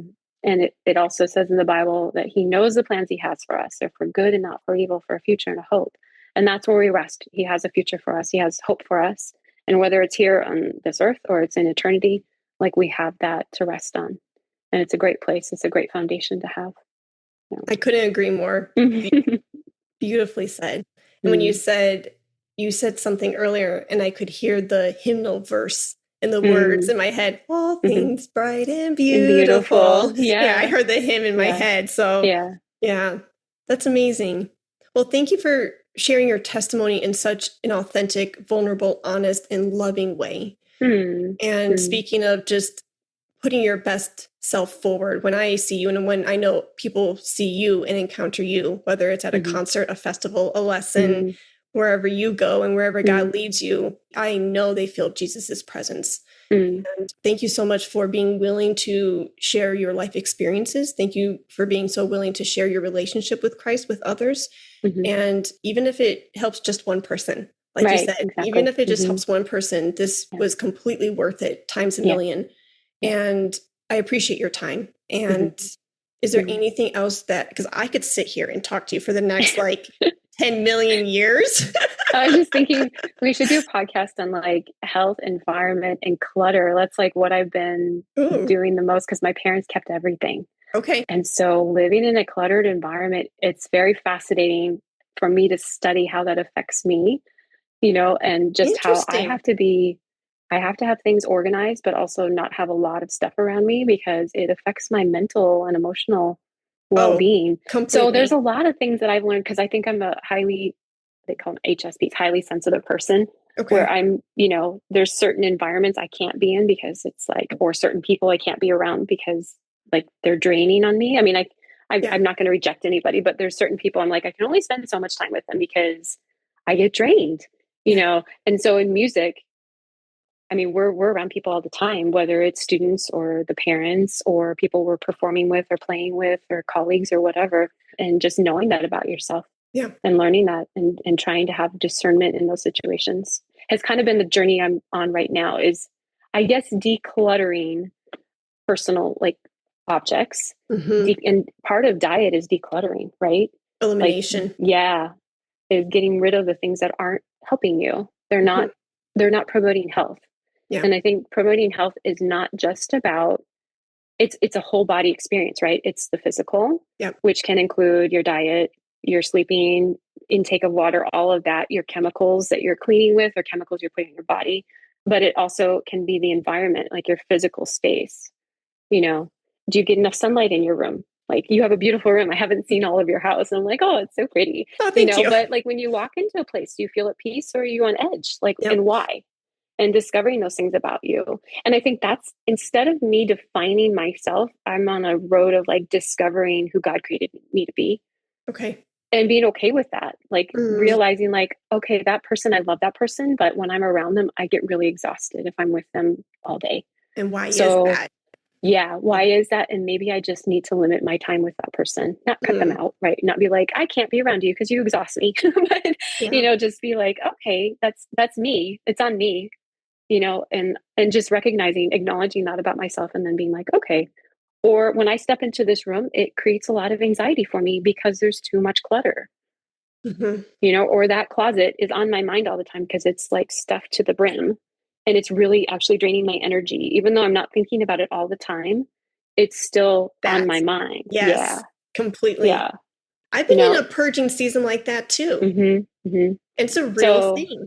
yeah. So I think, and we don't recognize how those little thoughts, because when we're playing music, this happens to me all the time, where these little intrusive thoughts that have nothing to do with where I'm at or what I'm performing pop into my brain. And Hmm. I'm like, oh yeah, I have to remember to get whatever at the grocery store later Yep. today. Or, all these things that are just so random, Yep. and so I've learned over the years how to manage that, so that I don't have those. I mean, they still happen once in a while, but so that that clutter doesn't like pop up in my brain, I you know? tend to, this is my hack, because I know that when I go to practice, those intrusive thoughts like, oh, I have to get mangoes or I have to Mhm. pick up, chicken at the Right store then. or whatever.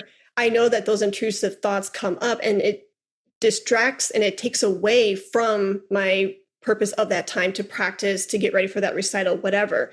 So what I've learned to do is to carve out at least 2 to 5 minutes. It doesn't even have to be 5 minutes, about two hmm minutes before I go into that space. This is where I practice. hmm Before I physically go into that space, I have a little foyer area. And I hmm say, okay, for 2 minutes, you're going to sit on that blue chair in the foyer. hmm You're going to brain dump everything you can on your Everything. different Yeah. reminder apps, because I have hmm different you'll be hmm like, oh, this doesn't even surprise me. This is very Heidi. I have different categories in hmm my notes in different hmm folders for Right. organization. So I know like Right. house things here and career things here and Flute hmm 360 things here.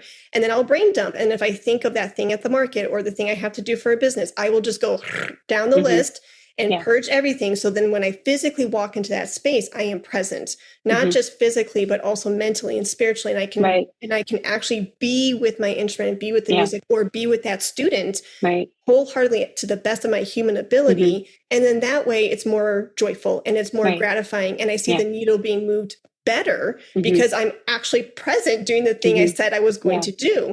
Yeah. So, and of course, those things will still pop up because I'm not a robot. Nobody is. But hmm at least purging those thoughts before I step into that very designated time to practice or to teach or to hmm podcast, then I Right. can put my blinders up and say, nope, okay, I hmm put out the distractions, they're on paper and they're removed from that. So that way that energy and thinking about those items doesn't distract me or deter me from what's in front of me. Right. Right. Yeah, absolutely. No, I think I always have a pad of paper and a pencil next to me when I'm practicing or with students because they just pop in.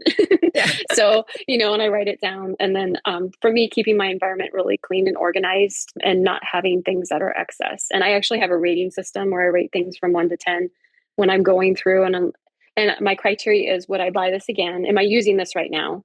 Will I Hmm. need it within this year or have I used it in the past year? And then if there was a fire and everything like disappeared, would this be something that I would be really sad if I lost it? Hmm. And then would I buy it again? Like, and most things don't fall into that category. Yeah. So then I either like right now I'm cleaning out my parents' house and a lot of the stuff nobody in the family wants, but it's valuable. So I'm selling things, trying to get things sold because of the value. And then other things I just have to donate or find somebody who wants it.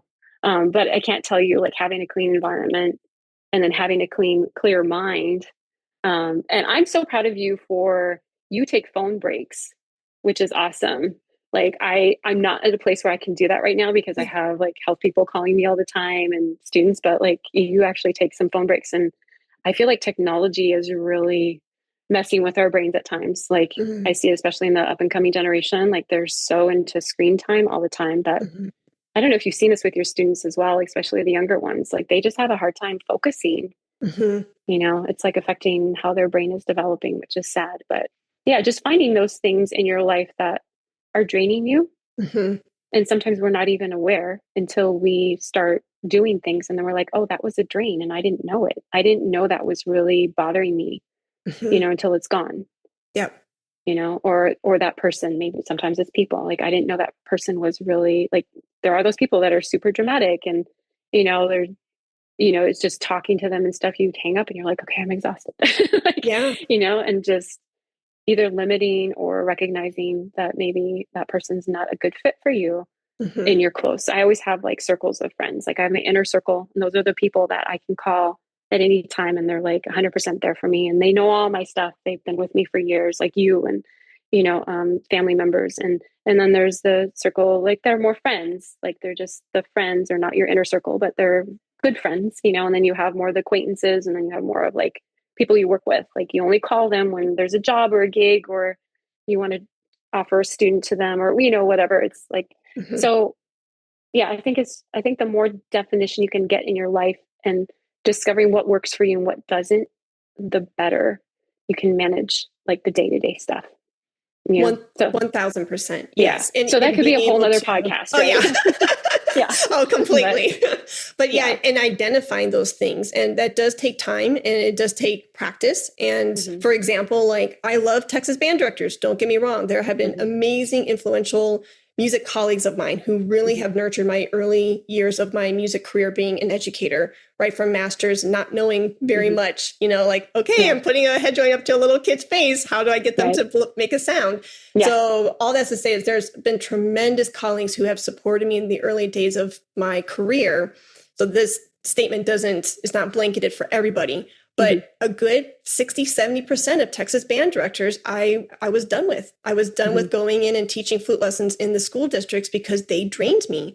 I was tired of the politics. I was tired of the red tape. I was tired of we're the band directors and having this ego of, and then you're beneath, you're just the private flute teacher. And that, and the weird role plays and the weird just power trips. That's the word I'm looking for. These weird power trips. And it just felt toxic and gross. Yeah. And I'm just like, that's what I did for those 6 years. Yeah. Toxic's a really good word. Toxic. Because it may not be toxic for someone else, but it was toxic. It was toxic for me. And so then when I finished the DMA and I decided to recruit and find amazing students for the studio so I could build out my studio and be with them in that way, I made it a conscious decision. Like, I'm going to find these students through either the podcast or lessons.com or Facebook groups and maybe local town events and build my studio that way. And that's what I've done from 2020 to now. I'm not in the school districts for that reason, because it was draining to work with those toxic people. Yeah. But it's not something that happened overnight. And so if somebody hears this and we're talking about like organizing your home, and that your home, your exterior could be a reflection of what's going on internally for you. Yeah. And cutting out the noise and cutting out the toxic people and cutting out the toxic interactions. Sometimes it's an immediate like recognition of going, oh my gosh, okay, my spirit felt that and I'm out. Or it's like an immediate reaction, like when I met you, it's like, ooh, I'm in.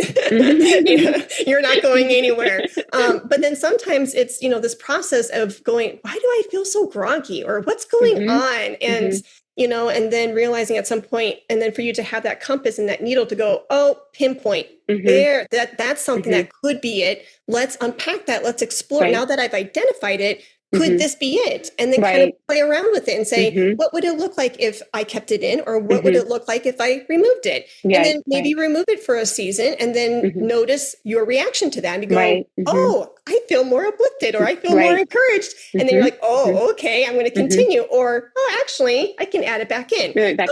So obviously there's a lot of variations there. Yeah. And we're talking very... And sometimes you're in a season where you're like, I know I'm in a season where it's not sustainable long-term, but I know this is just a short-term thing.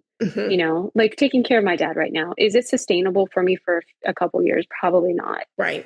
Yeah. But I know that he's not going to live that long. Like, I know we're at the end stage right now. So I know that it's sustainable for me for a set time, but it's not long-term sustainable. If it's going to be long-term, then I will have to figure out something else down the road, Yeah. And so I think that's where the wisdom comes in, and also where prayer comes in, where you can pray and say, God, give me the wisdom to discern in this situation or in my environment or wherever you are, what is not sustainable for me here. And then how do I like extract myself from it in a gentle way that, is calm for everybody else and, doesn't create issues. And sometimes we do have to create issues. Like there are times when, we have to do something hard if there's, and unfortunately in music, like there are situations where you can have, an abusive situation or something, and you have to create some ways to leave that. But yeah, I mean, goodness, we could talk for another hour on this topic, but I think it's really important that we both kind of learned that, I think and I think what makes us good musicians or what makes a good musician is to be a sensitive person.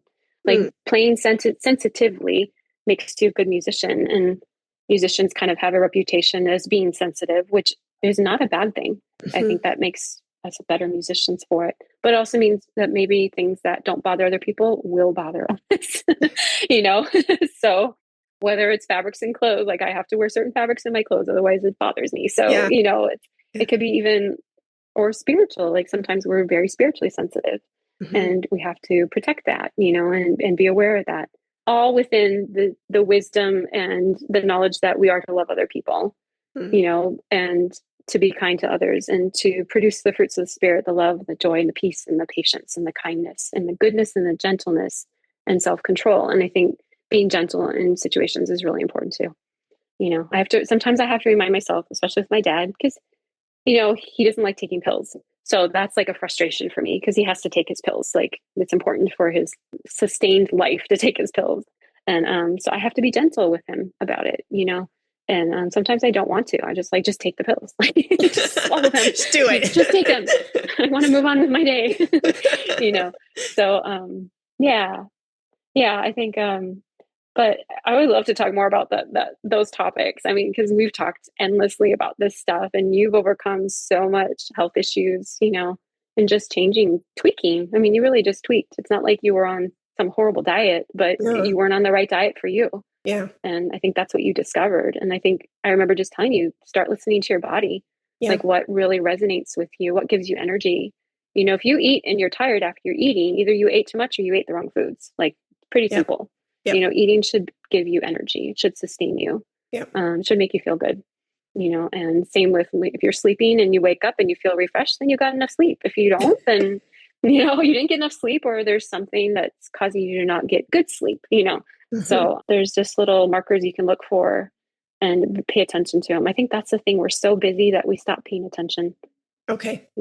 Totally fair. To how we feel until we have a crisis.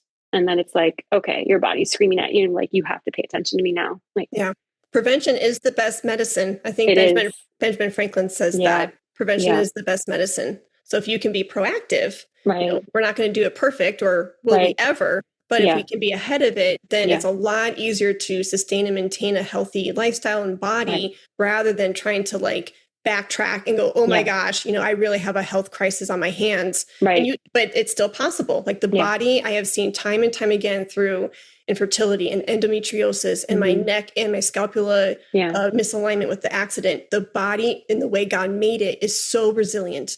If you give it the right tools, if you feed it the right things the way God intended, think of Garden of Eden eating with Adam and Eve, the foods that they had, if you eat living fruit, if you exercise, if you lift weight, if you are mobile, you're not going to lose it. It's there, and your body will support you if you support it. Right. And I've just learned through all of those different physical ailments that the body will recover. It can recover if and when it's given the right environment to do so.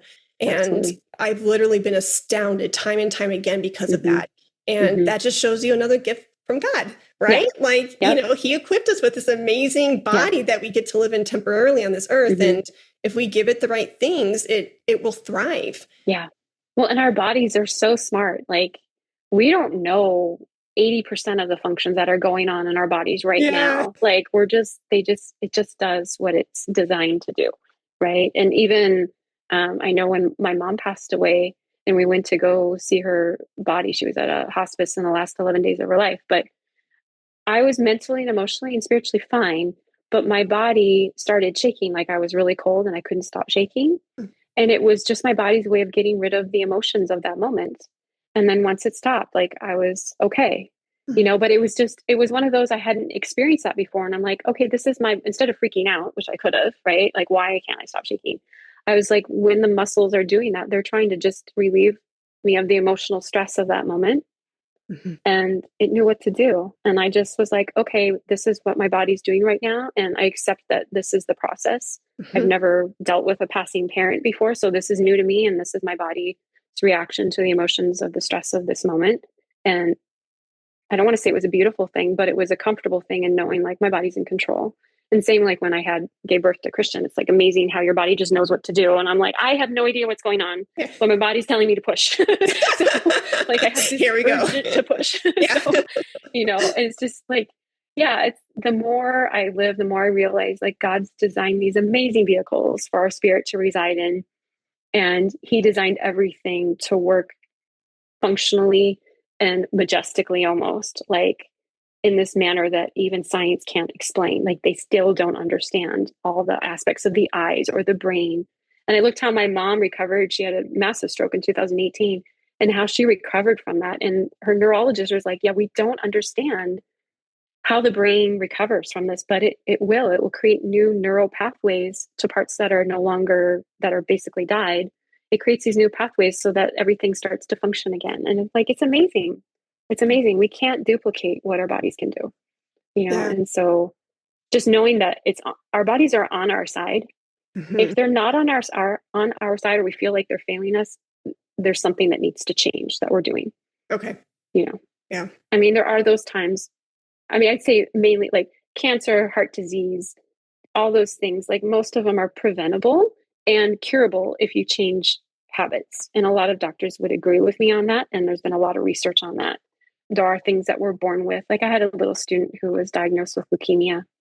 Very sad. She was 7 years old. She's still thankfully with us, but it's like she lived in a very, very toxic, stressful family environment. Okay. And I knew that. And so it didn't surprise me. I was sad, of course, devastated when she was diagnosed with leukemia, but it also didn't surprise me based on what I knew was going on in her home and based on what the mother had told me, on the just relationship aspects with the father. Thankfully, she's like still with us, but when I see that in younger people, it's like, okay, yeah, that's in that situation. I think it was induced from an environment issue, right? But sometimes kids are born and sometimes things happen in the womb where it's like we don't have control over that, And thankfully, like modern medicine, there are aspects to modern medicine that are truly beneficial and amazing. Like if you're in a car accident and you need a limb reattached, my goodness, look at how far we've come. Yeah. My sister recently had a surgery for a brain tumor. And I mean, what they did to remove that is a miracle. Like it really is. Like, I'm not going to diss anything that the medical profession is capable of doing. But having said that, I would also say, like, we have to do our part in taking care of our bodies and not just depend on going to the doctor and getting some pills. Yeah. Like if you're eating crap, you're going to feel like crap. Yeah. I mean, and I had a doctor literally tell me that, like when I had to make this change back in high school, and I didn't know it. I was just eating what we grew up eating. Like, I didn't know, like you grew up eating the way you did. It's like, I wasn't aware. And then all of a sudden he's having me eat like fruits and vegetables and, and it was, I didn't know I could feel that good. I'd never felt that good, Mm-hmm. And it's like, yeah, I mean, I do see these people where they eat McDonald's their whole life and they live, they're fine. Or was it Burns? What's that guy? He smoked until he was like 101, smoked cigars. Yeah. The old actor. His last name was Burns. I don't remember his first name now, but George Burns, and you're like, how did that happen? But that's not the norm. Like we know smoking is the number one cause of cancer. The fact that he got to live to 100 and some years old smoking cigars his whole life is an anomaly. It's not the norm, and so, yeah, it's hard for me right now. I feel bad even talking about this on this podcast because I look at what I'm feeding my dad right now and I'm like, oh my goodness. But his mind can't control his will to eat healthy. Yeah. And healthy doesn't taste good to him anymore. Yeah. Like he wants high sugar, high salt. Yeah. And just to get him to eat, I have to give him like chemically. Now, granted, I try to get the healthiest form of, I have a lot of nuts out there for him, but I have to make sure they're salted. They're not raw. They're roasted and salted, Mm-hmm. So I try to make those things as palatable so he eats them. But he loves pizza. We had Burger King 2 days ago because that's what he wanted. I'm like, okay, so we're getting Whoppers and fries. Is that the best thing for you? Probably not. But so I think that's where the grace steps in, where I just have to be like, okay, I know better. than to eat this or to feed him this, but it's just what he'll eat right now.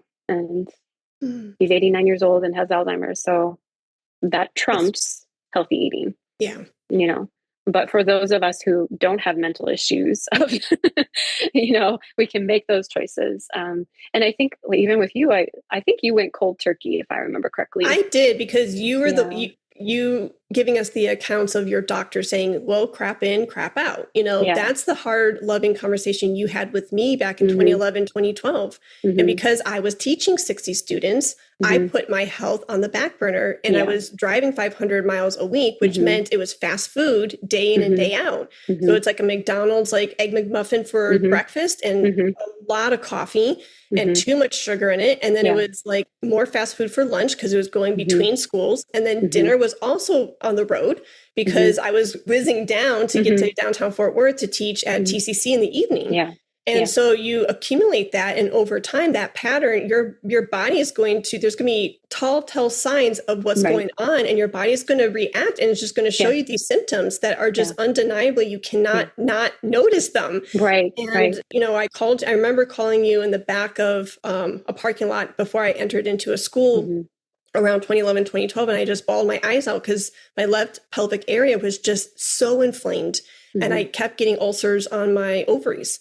And I was in so much pain. Like, there were times when I didn't even know how I was going to physically be able to drive myself back home. Right. And it was scary, because on the road, you have to make all these decisions with cars going 60, 70 miles around you. And when you're in that amount of pain, thinking, oh my gosh, what am I going to do? I couldn't sleep. The only way I could get some sort of comfort would be like a heating pad to relax the muscle. And Eric literally twisting my leg like a pretzel. He would have to put his hands on either side of my thigh and twist it. And he would be sweating, because he would just be putting so much energy into that motion. Yeah. And I would be screaming harder, more. Because the inflammation had accrued so much in that area that my body was screaming out, and then I was screaming out in pain. And so anyways, back to the parking lot, I remember calling you and just in tears, like, I don't know what to do. And you said, okay, well, what are you eating? And I told you, and you said, well, Heidi, you're eating McDonald's.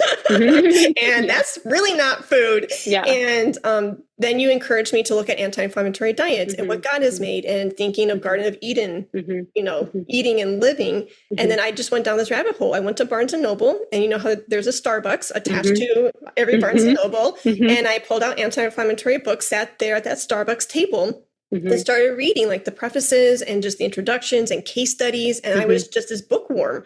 I just got into this. And I remember looking up at Eric after that evening of just diving into some of these books. And I felt so lied to. I felt so betrayed. Yeah. I was like, food isn't just food.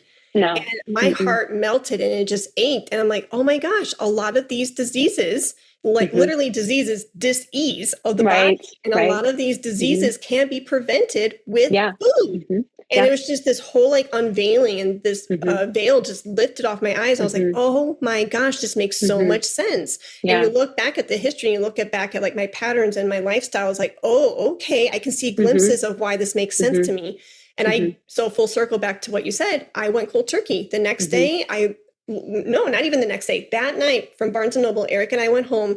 Kid you not, he's my witness. I literally took everything from the pantry and the fridge and the freezer, threw it all away.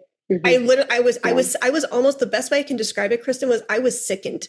I was sickened by the thought of adding poison to my body. I was sickened. I was sickened by the, and of course you don't know what you don't know, but I was sickened by like the lies that people, they tell you about food. And the next day we went to Sprouts and we just bought all fresh things. And I have not looked back since. And so I've literally been on this lifestyle journey since 2012. So we're looking at, I can't even do the math, 13 years, something like that, 15 years.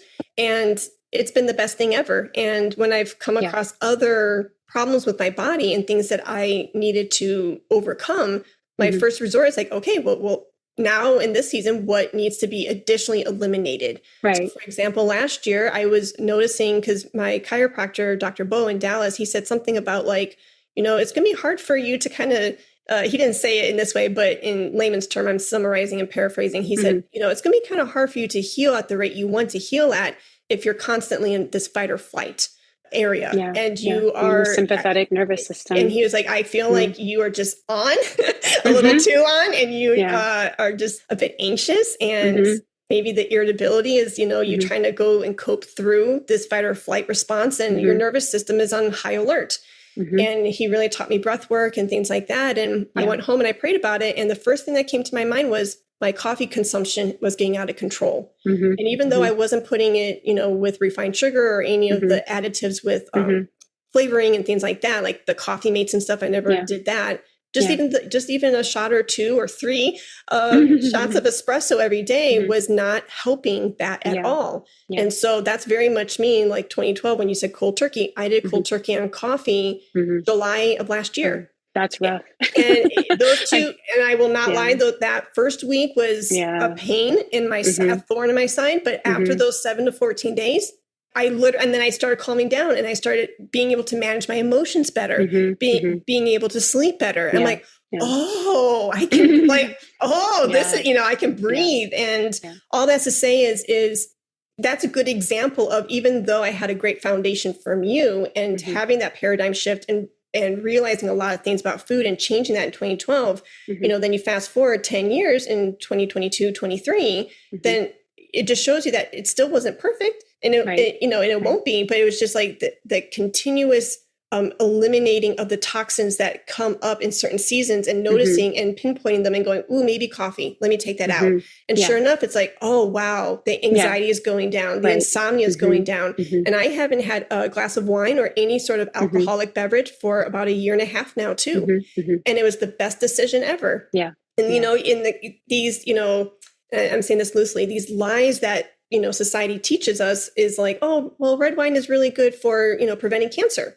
It's like, yeah, maybe, but that alcohol to the liver is seen as a toxin, and that liver has to, go into overwork to get rid of it. And there's a lot of other great foods out there that can help prevent cancer outside of red wine. Right. And what they don't say is it's the resveratrol. And if you just eat grapes, you get the same benefit even more. And Dr. John McDougall, he's kind of a health guy. He recently passed away, but he said people love to hear good news about their bad habits.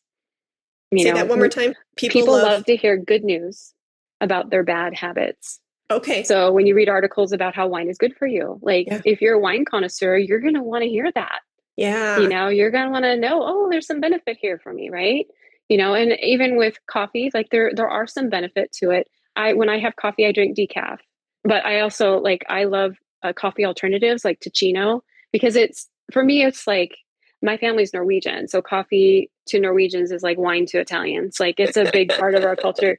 So for me to I have given it up for years at a time. But it's especially coffee was me and my mom's thing. It was something that me and my mom would do. She was a big coffee person, but I have not drunk regular coffee in years. I think it was in my 20s when I had to cut out caffeine because of anxiety. And I also had to cut out anything that was there's other things with caffeine, like dark chocolate. I cannot have any dark chocolate. I can't do green tea. I've tried because I know there's a lot of benefits to green tea, but the caffeine in green tea, unless it's a decaf green tea, I can't. Okay. I can't handle it. So, and that's something I know people who can drink coffee right before they go to bed and they sleep fine.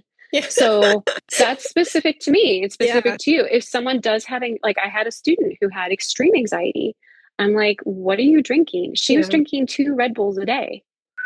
And I'm like, you need to stop that. Find an alternative. If you want to continue lessons with me, you got to stop that. Yeah. And she did. And she has iced tea, which still has some caffeine, but it's not a Red Bull. Right. With all those chemicals. Yeah. So it's when I do lessons with a student, I'm not just approaching the music stuff. I'm involved in what's going on in their life. If I have a student who doesn't practice as much, I tell them literally, I'm like, go home and clean your room. And I got that Jordan Peterson. That's his big thing. I don't know if you've listened to Jordan Peterson. I'm sure your listeners will know who he is, but there was college students who would ask him what do I do? How do I get started on, making my life successful? And he's like, go home and clean your room. Yeah. Start there. Yeah. And it's so true. When you make your bed in the morning, you're more likely to be successful with your day than if you don't. That one little shift. Yeah. Just keeping your environment clean, keeping your bed made. If you make your bed, half the room now is is organized, Yeah. right? Like Yeah. it's a quick thing to fix. Like you can have piles other place, but if you make your bed, all of a sudden the room feels much, much cleaner, like much more organized. Yeah. So it's these little things. I think people think they have to climb like these huge mountains or, and that's why I asked you if you did, I remember you did cold turkey, but for those who just want, like, they don't have a health crisis, it's really hard to go cold turkey if you don't have a health crisis. So make those little shifts. Yeah. Like maybe just change up your breakfast or maybe change up your lunch or just start to incorporate, if you have junk food in the house, just say once this runs out, I'm not going to rebuy it. I'm not going to buy these chips again, or I'm not going to buy whatever it is. Or find, healthier alternatives. It's kind of like I did that for a while. I was like, okay, well, this is better than that. And I think it's good to transition through that. Like if you're really love hot dogs, you can find vegan soy hot dogs. Are vegan soy hot dogs really good for you? Probably not. But if it's a good transition for you to try to kick the habit of regular hot dogs, which are ultra processed, like ultra processed meats, like your deli meats and hot dogs and bologna and all that, they know it's carcinogenic, like it causes cancer. There's no question about that. Yeah. So there are some foods, like it's like you just got to get off of those foods. They're just not good for you. Yeah. Now, having said that, my dad loves hot dogs. Do I give my dad hot dogs? Yes, I do. Yeah. Like I know it causes cancer. He already has cancer. Like he was out laying in the sun. He has melanoma. So the skin cancer, right? So he's out laying in the sun. I'm like, oh, I should put sunblock on him or something. I'm like, he already has skin cancer. Like there's not much more I can do right now. And like what you said too, he's dealing with a lot of the side effects and the awful symptoms of Alzheimer's, and just not even being fully there. And so that's another layer too. Well, and it's like if I'm in a desert, I'm stranded and I have a Pepsi can in front of me and that's only fluid I have, I'm going to drink it, And so it's like, if there's a Pepsi and a hot dog and I'm in a desert and there's nothing else, I'm going to do that. Like, but I live in America. We live in places where there's so much freedom to choose. You can go to Sprouts and you can buy the healthy food. The hard part is getting past that first couple weeks of transitioning to eating healthy. And then, like once you're past that, then it's easy. Yeah. And I think that's the thing, like your willpower in that area only has to last for a certain period of time. And then your body gets used to the new habit. And then that's what you want to do. Yeah. Exactly. Yeah. So it's not forever. I remember going to a doctor and they're like, well, to recover your health, it's going to take about 3 years. And I was like, okay, well, 3 years, that doesn't mean that I'm going to be super sick like I feel today for 3 years. And then all of a sudden, 3 years, I'm going to all of a sudden feel great. It's a slow progression of every day I'm going to feel better and better. So by the 3-year mark, I'll finally be healthy. But the day before the 3-year mark, I was almost as healthy as the day of the 3-year mark. So that's this constant, like you're gaining ground. You're gaining your health. Things are being fixed. You're giving your body the things it needs to fix itself. And, your body is building all the time. You're constantly replacing your organs. Your organs rejuvenate every few months to every couple of years. It depends on the organ. And so knowing that you're actually building the body that you're going to have in the future right now it helps make the choices of like, do I want my body to be made up of healthy food, whole foods, natural foods that aren't processed or minimally processed? Or do I want to be built up of chips and, I don't know, like, the Hostess sticky cupcakes. I mean, in the moment, they mess with your brain, right? In that moment, it makes you feel better. It helps you get through that crisis or whatever you're having. It does change your brain chemistry, but long term, it's not sustainable. Yeah. And I think like, if anything we've talked about today, it's like, what is sustainable? Yeah. Like, and that is not sustainable. You're going to crash. You're going to go down a path. Or you could be one of those people where all of a sudden they drop dead because they have a massive heart attack. And everyone's like, what happened? They were healthy for 40 years. And then all of a sudden at 45, it's like, and then having said that, like, not everything is diet real. I mean, diet's huge, right? But emotional stress is huge. Like if you're under a lot of emotional stress, like that can almost trump diet. You can be living a perfectly healthy lifestyle and you have a huge emotional stress in your life. And that can be almost as bad or even worse than having lifestyle issues. But if you're under a lot of emotional stress and you're doing all the things of taking care of your body, sleeping well, eating healthy and all of that, then it helps you get through that emotional stress. So it's a win-win. Like being healthy is a win-win regardless, and getting past that moment of like, I really want that cookie right now and saying no, or saying, you know what, I'm going to have half of it right now, or I'll have one cookie now. And then just enjoy that moment of having that cookie. Like, Mm-hmm. it's not, you don't have to cut everything out. If you're in a health crisis, you may, right? Yeah. Like you cut it out, but you had a motivator. But if it's someone's just trying to get healthy and they're like, yeah, I don't want to have issues when I'm later in life, then learning how to balance. I do not believe everything in moderation, because we don't live a society as everything in moderation. I don't moderately smoke. I don't moderately drink. I don't moderately do drugs. Like, there are things I don't moderately do. Yeah. I sustain. I am completely abstinent from certain things that I will not do. And so why can't I see foods are chemicals too? So there's some foods like, I will not eat that. Yeah. It's not good for my body. I know that. Like, it's not going to help me in any way at all. Yeah. And so that's how I try to live my life. Yeah. Yeah. It was kind of a blessing in disguise because of the health crisis. It forced me to change overnight. And I'm glad that you highlighted that, because I could easily see a listener saying, oh my gosh, well, if it's not all or nothing, then I shouldn't do it. And it's, every season, everyone's journey is going to look different. And so if I didn't have that pressing health concern of, having really bad ulcers on my ovaries and not sleeping for years and years because the pain was so intense, I had to make that decision, because to me, in my brain, it was almost like life or death. It wasn't that, extreme, but it really felt that way.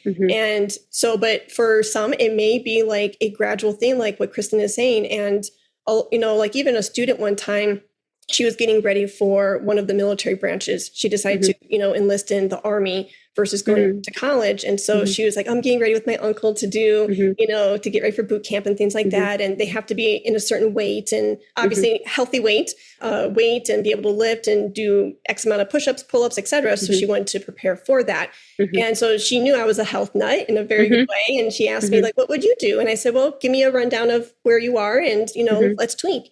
And she asked me, like, well, what does your lifestyle look like? And I just gave her a very quick, in a nutshell, what Eric and I do. And she goes, well, how can you deprive yourself in that way? And I said, that breaks my heart. And that's unfortunate because I don't see it as me depriving myself at all. If anything, and it goes back to this, bottom line that we're talking today about where do you find energy? How do you find the strength? Where's the time? And this is related to this lifestyle. And I don't even like to use the word diet, because diet could easily sound like a 4-letter word. But, this diet, these diet choices, is full circle to what we're talking about. There's no deprivation there at all.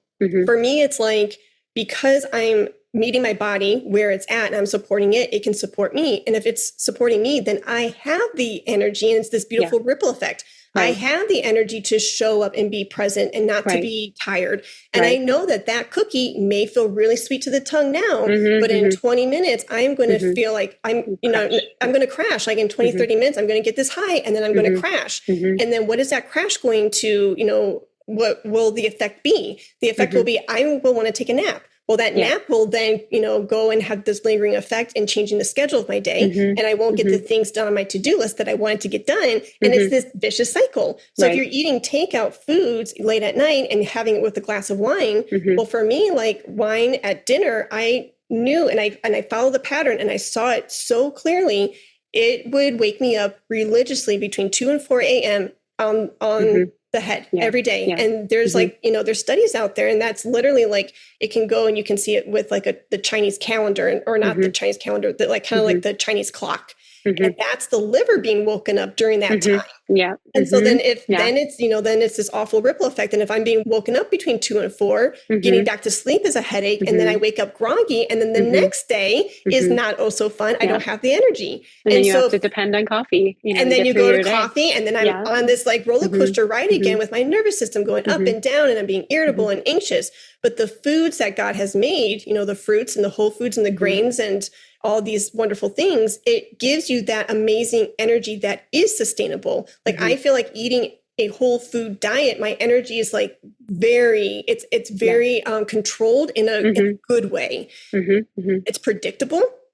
And I know that mango will help with certain things. And that's why my body's saying, hey, Heidi, mango. But if I, even the lies that I fall into this trap. I'm not perfect at all, because I don't want to paint this picture. Even like, do you know the brand Amy's? It makes soupy stuff. So like every night, like maybe a couple years ago, I was like, oh, well, an Amy's organic pizza won't be so bad. And I have a huge gluten intolerance. And, but I tell myself this lie of going like, oh my gosh, like it's a organic pizza. It'll be okay. 20 minutes later, heart palpitations, migraine, I'm breaking out in my skin and my hands are shaky. And that's the unfortunate side of, some parts of this Western civilization is if I wasn't trained by you, if I hadn't done all this research for all these years, my Western civilization brain would have said, oh, I need to go see 5 different doctors. I would need to see somebody, the heart doctor for my heart palpitations. I would have to see a therapist because I feel like my anxiety is out of control. I have to see a dermatologist for the breakouts. And it's like, no, what was the source? It was that organic pizza. And I'm highly sensitive to the chemicals that they use for freezer-based foods. So that way they can last in the shelf and on the shelf longer. My body cannot tolerate that. And I knew that, but I was like, oh, it's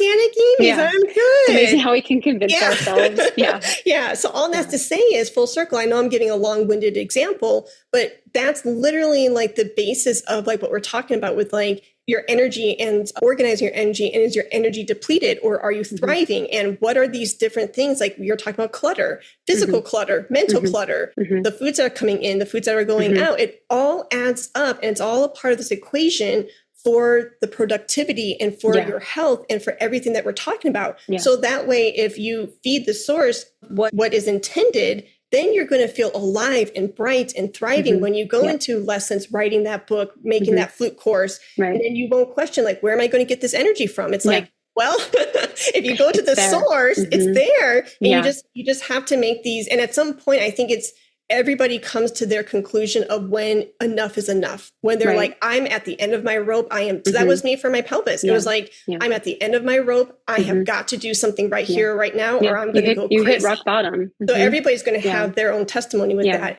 And I think too, just for your listeners, like when you start making these changes, you may feel worse at first because your body starts to go into detox mode. So it's kind of like, oh, finally, we're getting what we need. Now we can get rid of all the garbage in your body that we've stored in fat cells or in the tissues.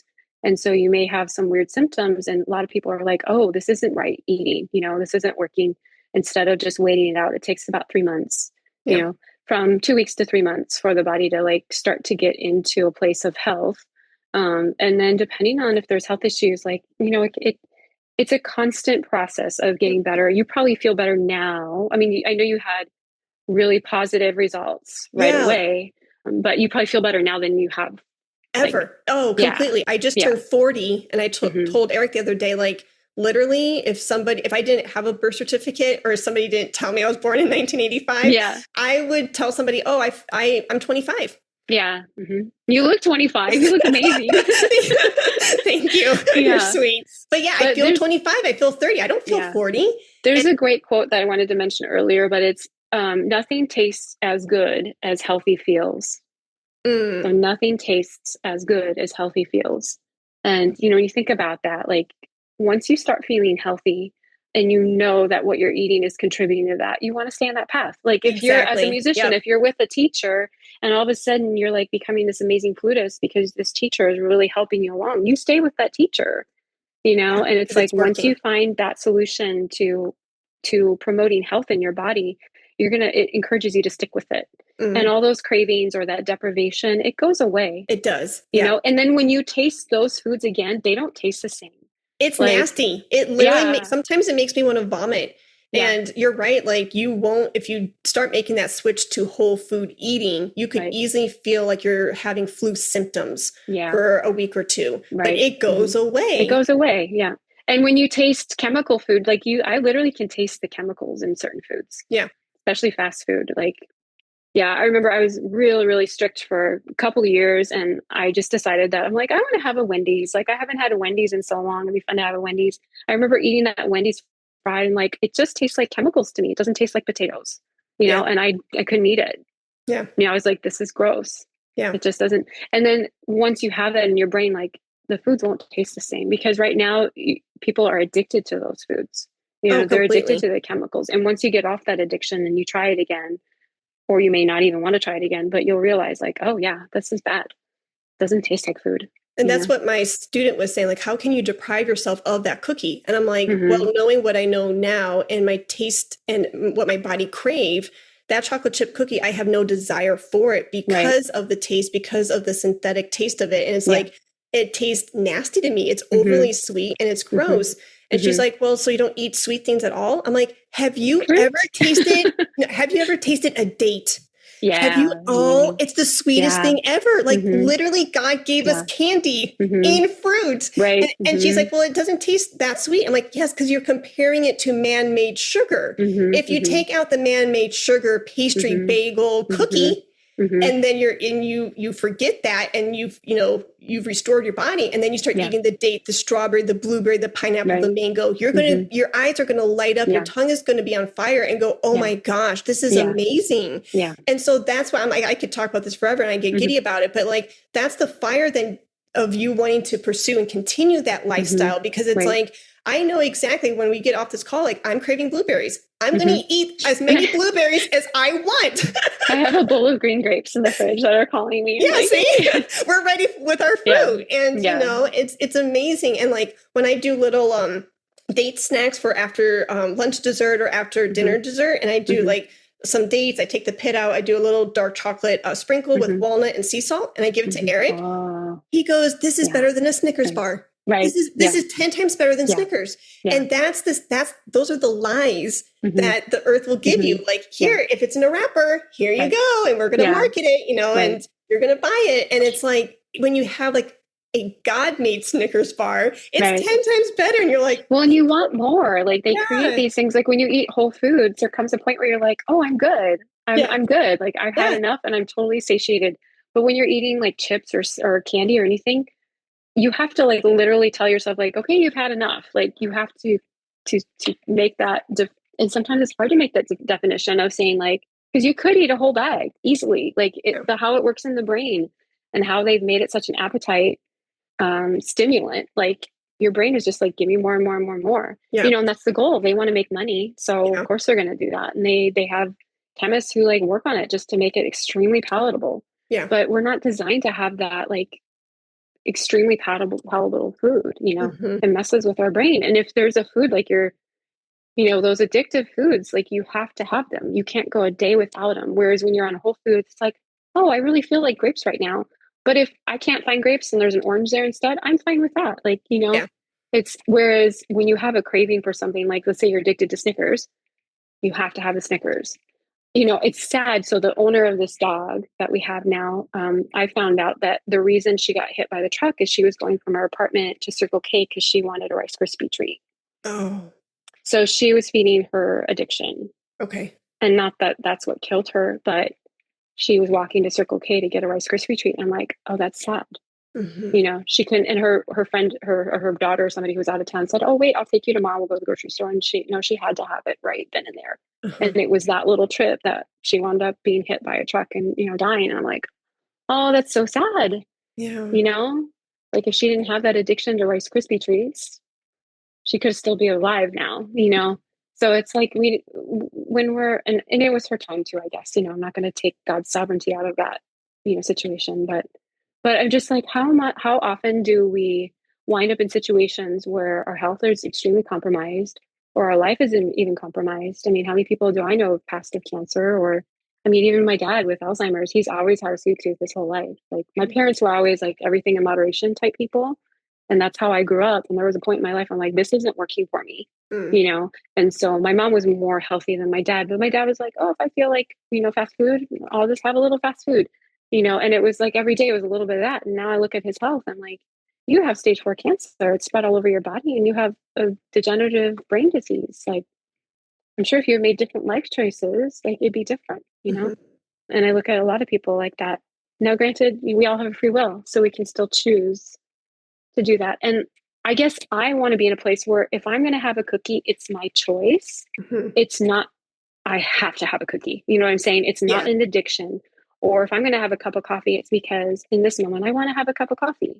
And I'm okay with that. As long as it's like, oh, I have to have a cup of coffee today and I'll have to have one tomorrow. And I'll have to, like, I don't want to be addicted to anything. And whenever something gets in my life, and it can be screen time, it can be, I remember I got rid of my TV when I was in high school because I was like, I don't want to be addicted to TV. Like I have an addictive personality. So I try to make sure that my addictions are healthy ones, you know?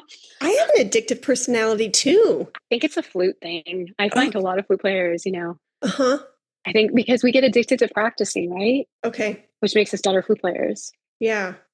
We get addicted to like keeping things clean or organized, like anything we're talking about right now could be technically an addiction. Yeah. But yeah, I have to be careful. Like so I've never smoked in my life, ever, never one single puff. And not because it's like, wow, I've never smoked. It's because I don't trust myself. Like I've never tried any drugs. I'm the same way, Kristin. Yeah, I don't. Certain things like that will kind of like tickle my fancy for a half a second. I'm like, no, I can't. I'm like, no, I can't because I don't trust me. Yeah, I don't trust the path that could take me down. I would totally spiral out of control. Yeah. Interesting. Yeah. I didn't know that about you. I was addicted to running for a while. And then I was like, okay. So then I went to walking because I looked at it long term. If I get addicted to running, and running can be very addictive. Yeah. You can destroy your knees. Like long term, it's not good. Whereas walking long term is great. Like I want to be able to walk into my 80s and 90s, you know? So walking's like a great exercise for me. And swimming, I like to swim. So even like finding healthy habits, I always look at like, okay, I can do this now. I might be fine to do this now, but in 20, 30, 40, 50 years, is that going to be a sustainable thing? So I'm trying to set up habits now that are sustainable for a lifetime so that I can keep the habit. And you know who's really good at this is my husband, Christopher. Like he's an avid exerciser. He's like totally spot on in his diet. Now he eats more meat than I do. My body does not need a lot of animal products. Okay. So I tend more towards like having eggs here and there, like not every week, but when I feel I need it. And Greek yogurt with nothing added. So I don't do dairy other than just the Greek yogurt. Even now, like I don't compromise. There's some things I just don't compromise on, you know, because I know it's not good for my body. But then once in a while, like now here's the thing, most people do travel vacations and they'll eat, like they plan on eating everything when I vacation, that is the strictest I will be on my diet. I will not compromise a Tic Tac. I will not compromise anything because I do not want to be sick on a vacation. Okay. I don't want to have any health issues or any symptoms or any weirdness or any bathroom visits when I'm on a vacation. So I will be super duper healthy when I'm on vacation, which is weird. Like most people do the destinations. Yeah. They're like, oh, I want to try all the restaurants and stuff. I'm like, I'm going to a restaurant where I know I can get a salad with nothing on it and vegetables, you know? Yeah. So I babysat kids 2 weeks ago because our family friends needed help. They typically are remote, but then their company said, no, you have to come in this week. So I helped out with a week of babysitting. And since they were good, the mom said, oh, you can go to McDonald's and give them the McDonald's smoothies. And I said, okay. And so I hadn't packed my lunch that day. I was running really late. I hadn't packed my lunch and I only had a few things with me. And so I was like, oh, okay, well, while I'm at McDonald's, then I'll do the good thing and get a salad. And I didn't see it on the menu. And I literally was like, and I asked the customer service guy and I said, where are your salads? He goes, oh, we took it off anymore. We took it off the menu. And I said, okay. So I just got the 3 smoothies, went home and picked up something along the way before I actually went to their home. But I got them the 3 smoothies. And because that option wasn't there, I said, no. So you're right. When you're on the road or when your schedule is a little askewed, you start looking for like these options, like what is possible. And when you are away from home base and you don't have direct access to a kitchen and things like that because of vacation or whatever, I can see why you would say like, okay, because of this, I'm going to be extra vigilant to make these decisions for me because as I'm traveling, I don't want to get sick because there's nothing fun with getting the flu while you're driving 10 hours back home. Yeah. Right. Ew. And for me, food is a big, like I get a lot of digestive issues. So I just. Well, flu was a bad example. You know what I mean? No, in traveling, like you go to any grocery store, they have the prepackaged, like just out, like I'll just get a bag of spinach. You know, or romaine, it's already pre-washed and everything. And I can just eat it right out of the container, you know, and then I'll grab some bananas or an orange or something. There's nothing better than peeling an orange in your car and getting that smell in your car. It's like the best, you know, air freshener ever. Yeah. So, I mean, when I travel and then I love like Trader Joe's Sprouts, you can get cold pressed juices, you know, if you're like driving and you just need some calories to drink, you know. I don't do a lot of juices. I love carrot juice. That is something I love carrot juice. So, but even like performing, I find I perform much better just having some fruit before I perform. Okay. So I'll usually have a banana, or I'll have some carrot juice, like really easy to digest, because I don't want my energy going from my thinking ability and my playing ability to digestion, because digestion takes a lot of energy from the body. True. So I always try to find really easy to digest foods before I perform. And that's worked for me. I've done that since high school. Like, I was always nervous. So the most I could eat was a banana. And then I found out like that works really well for me. Yeah. Yeah. And then sometimes I did carrot juice and stuff. And then I have a tendency to be cold. So tea is like a lifesaver, herbal teas and stuff. Mm. And I'm not cold because of my diet. Some people are like, well, because you only eat fruits and vegetables. I have Hashimoto's, which is like thyroid issues. Mm-hmm. And so with thyroid issues, like temperature is an issue. Okay. And so being cold is pretty common. And then my blood pressure has always been really low. It's a hereditary thing, which is good. Like, heart issues are not really, high blood pressure can be an issue with heart issues. But yeah, my blood pressure, even when I was pregnant, was still low. So yeah.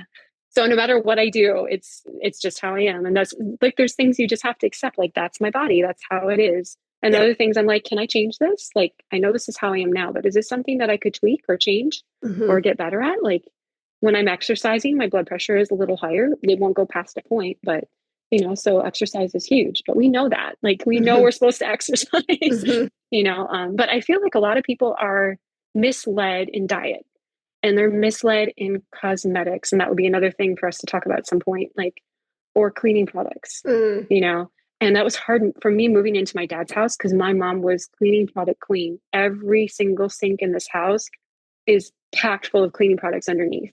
And I'm super sensitive to cleaning products.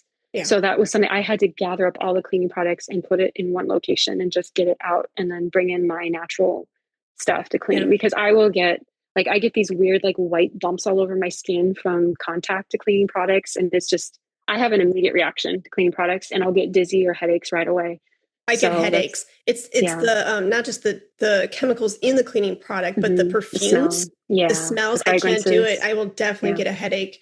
Vinegar and water in a spray bottle can go a long way. Oh yeah, yeah. And if you want to smell, like, put some essential oils in it. Yeah, like, and you can get a nice little fragrance out of that. But yeah, I mean, just water and soap. Like, a good soap goes a long way with cleaning stuff. Yeah. Like, even some of my deemed, like the Meyer brand, or even the deemed cleaning products that are supposed to be safer for your household, that's a great start. And so I would get those, and even those would kind of like irritate Eric. Yeah. And he's like, I can't stand the smell. He's like, just soap and water, please. He's like, please, I beg of you, woman, soap and water.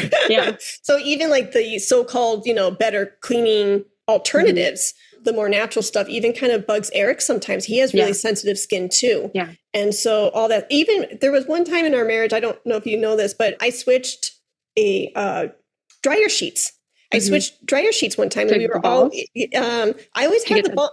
Well, now I do the balls. Now I have the lamb wool balls. Yeah. But before I even thought of things like cosmetics and cleaning and things that we're talking about here, we had always done like Bounty and the, I can't think of the word. Just the fabric softeners and stuff. Yeah. So it was, so it was the dryer sheets, and we had always used like the no perfume and no added anything. And for some reason, like, I got nostalgia going down the aisle one time, and I saw the cuddly bear. Snuggles. And I was like, oh, that's what we used growing up. I want to get a box. That's what my mom used. I had a snuggle bear. She's like, you had to collect so many UPCs from the boxes, and you sent them in, and you got a little snuggle bear.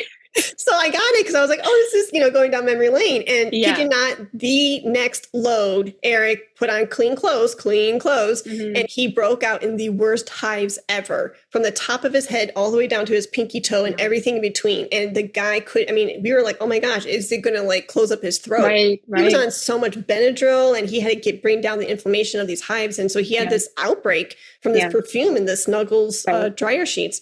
But all that's to say is, it's all connected. And, and you don't know, like, I think if you're sensitive, and I think we all become sensitive because we're bombarded with so many toxins. Like, I used to have to carry an EpiPen with me. I don't anymore.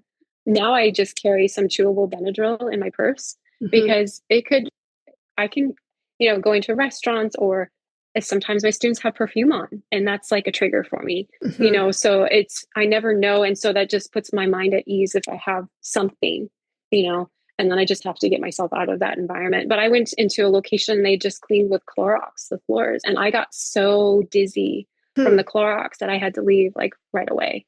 So, I remember that. It was a restaurant. Yeah. You know, and it's funny. I took my dad he had an ENT appointment, and we were sitting there in the waiting room. And this woman walked in, older woman, and she's like, "Oh, I can't stay in here. The smell. It's like, I don't know what you guys use for cleaning, but I won't be able to breathe." So she had to wait outside until they could call her back. Wow. And I'm like, yeah, I'm not the only one, you know, and the smell, I smelled it, but it wasn't bothering me. But, you know, I think the more health issues you have, the more sensitive you become, you know. So for her, I don't know what her health issues were, but obviously she was seeing a specialist. So yeah, but perfumes, you know, I love essential oils. Their smells never bother me, you know, because they're from nature. So unless you're like specifically allergic to a certain plant or something, you want to avoid that. But you can go to Sprouts and you can just smell the different oils. And like, I can sense when I have a reaction, like it's true. Like you smell peppermint, it does give you energy. And you smell rose and it does provide calm. Like rose is one of my best scents and lavender for keeping me calm. You know, so I carry those in my purse and just smell them when I need to. And I love putting rose on. Like I love the smell of rose. So, so those are scents that I really appreciate. But my sister a long time ago gave me, I think there's like 40 different essential oils from Living. What's it called? It's Living something. Living Tree. Essential oils. Living. I know what you're talking about. Yeah, it's one you have to order through the company. And so, yeah, so she got those for me. So I have all those and I add them to my cleaning products and I have a diffuser and, you know, it changes your environment. It helps keep things calm. So I think the biggest thing is just being aware, like starting to pay attention to what your body is telling you. Our bodies are talking to us all the time, you know, like all the time. Yeah. So just being aware. And I think it's easy to tune them out. It's like being around little kids all the time. Like if you're with a group of moms, like they can have little kids and little kids are basically like, until it gets to a level where there's no talking, like there's nothing. That's when moms are like, wait, what's going on? Because it's too quiet. And I feel like our bodies too, we treat them like little toddlers, like where they're constantly complaining. We're like, shush, you know? So, yeah, but just becoming like getting in tune. And I don't want to seem new agey, you know, like I feel like some of that can be so new agey, but I feel like sometimes new age borrows from biblical truths. Like they kind of rip it off. Yeah. I'm like, God designed us to be in tune with our body. We're supposed to be good stewards of our body and we're supposed to have wisdom and knowledge. Like the beginning of knowing who God is also the point where wisdom and knowledge come into our lives and really help guide us into all truths. Like that's a promise that we have from God, is that the more we seek him, the more we seek wisdom, his wisdom, the more he will guide us into the truth. And truth is truth. Like it doesn't change, you know. It's like the foods that he provided that our bodies are designed to ingest and designed to use are still the same foods that work now that did then. You know, and that's why we do want to avoid the pesticides and the chemicals and all that, because that's all man done, you know, and the genetic modified. Yeah. You know, and that's sad. Like there's no corn really in this country or wheat in this country that's not genetically modified. But if you go to Europe, so my sister is extremely gluten intolerant, but when she goes to Europe, she can have the bread there because it's not GMO. Me completely. Yeah. Yep. I'm the same way. She loves it. She's like, she can have the bread and the pasta and she has no reaction to it.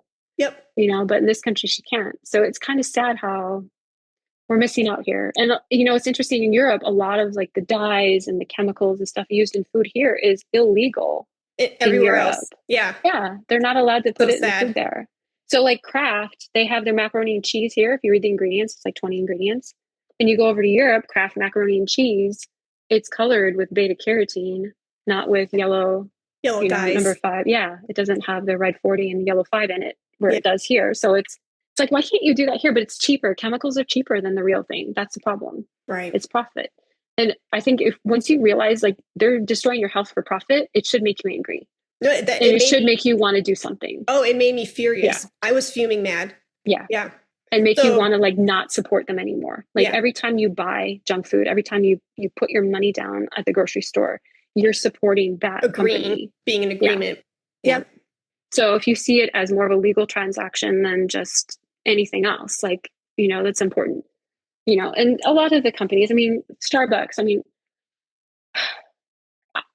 is very nostalgic for me. I used to go there and get coffee and study. Like, I like the environment. I still go there and study, when I need just a break. Like, I love the smell of coffee, and I'll get my decaf coffee. But I also know if you look at their signs there, they have to have a cancer warning because of how they treat their coffee beans. They burn them to the point where they become carcinogenic. So you'll see they have to have a prop. I forget which prop it is, but that says our products contained here are cancer causing. And most of the fast food restaurants do, because of the deep frying that they do. Yep. So it's like, we are warned, but we're addicted. So once you can break that cycle, recognize it and then break the cycle. And you have to have just a little bit of willpower, right? To get through those first few days. And it's really the first 3 days that they're hardest. And then it's the next 3 weeks. And then after that, it really becomes a choice. So then you can be like, yeah, I don't want that. Yeah. And you feel good about it. Whereas this first 3 days, I don't want that. I really do. Yeah. You have to have that commitment. So yeah. Oh my goodness. Yeah. Well, I know. We could talk about this for how long have we talked, Heidi? I think 3 hours. But to me, it's like 5 minutes. Really? Okay. Yeah. Yeah. But I know. We can go on. No, and I do want to. How do we end all this?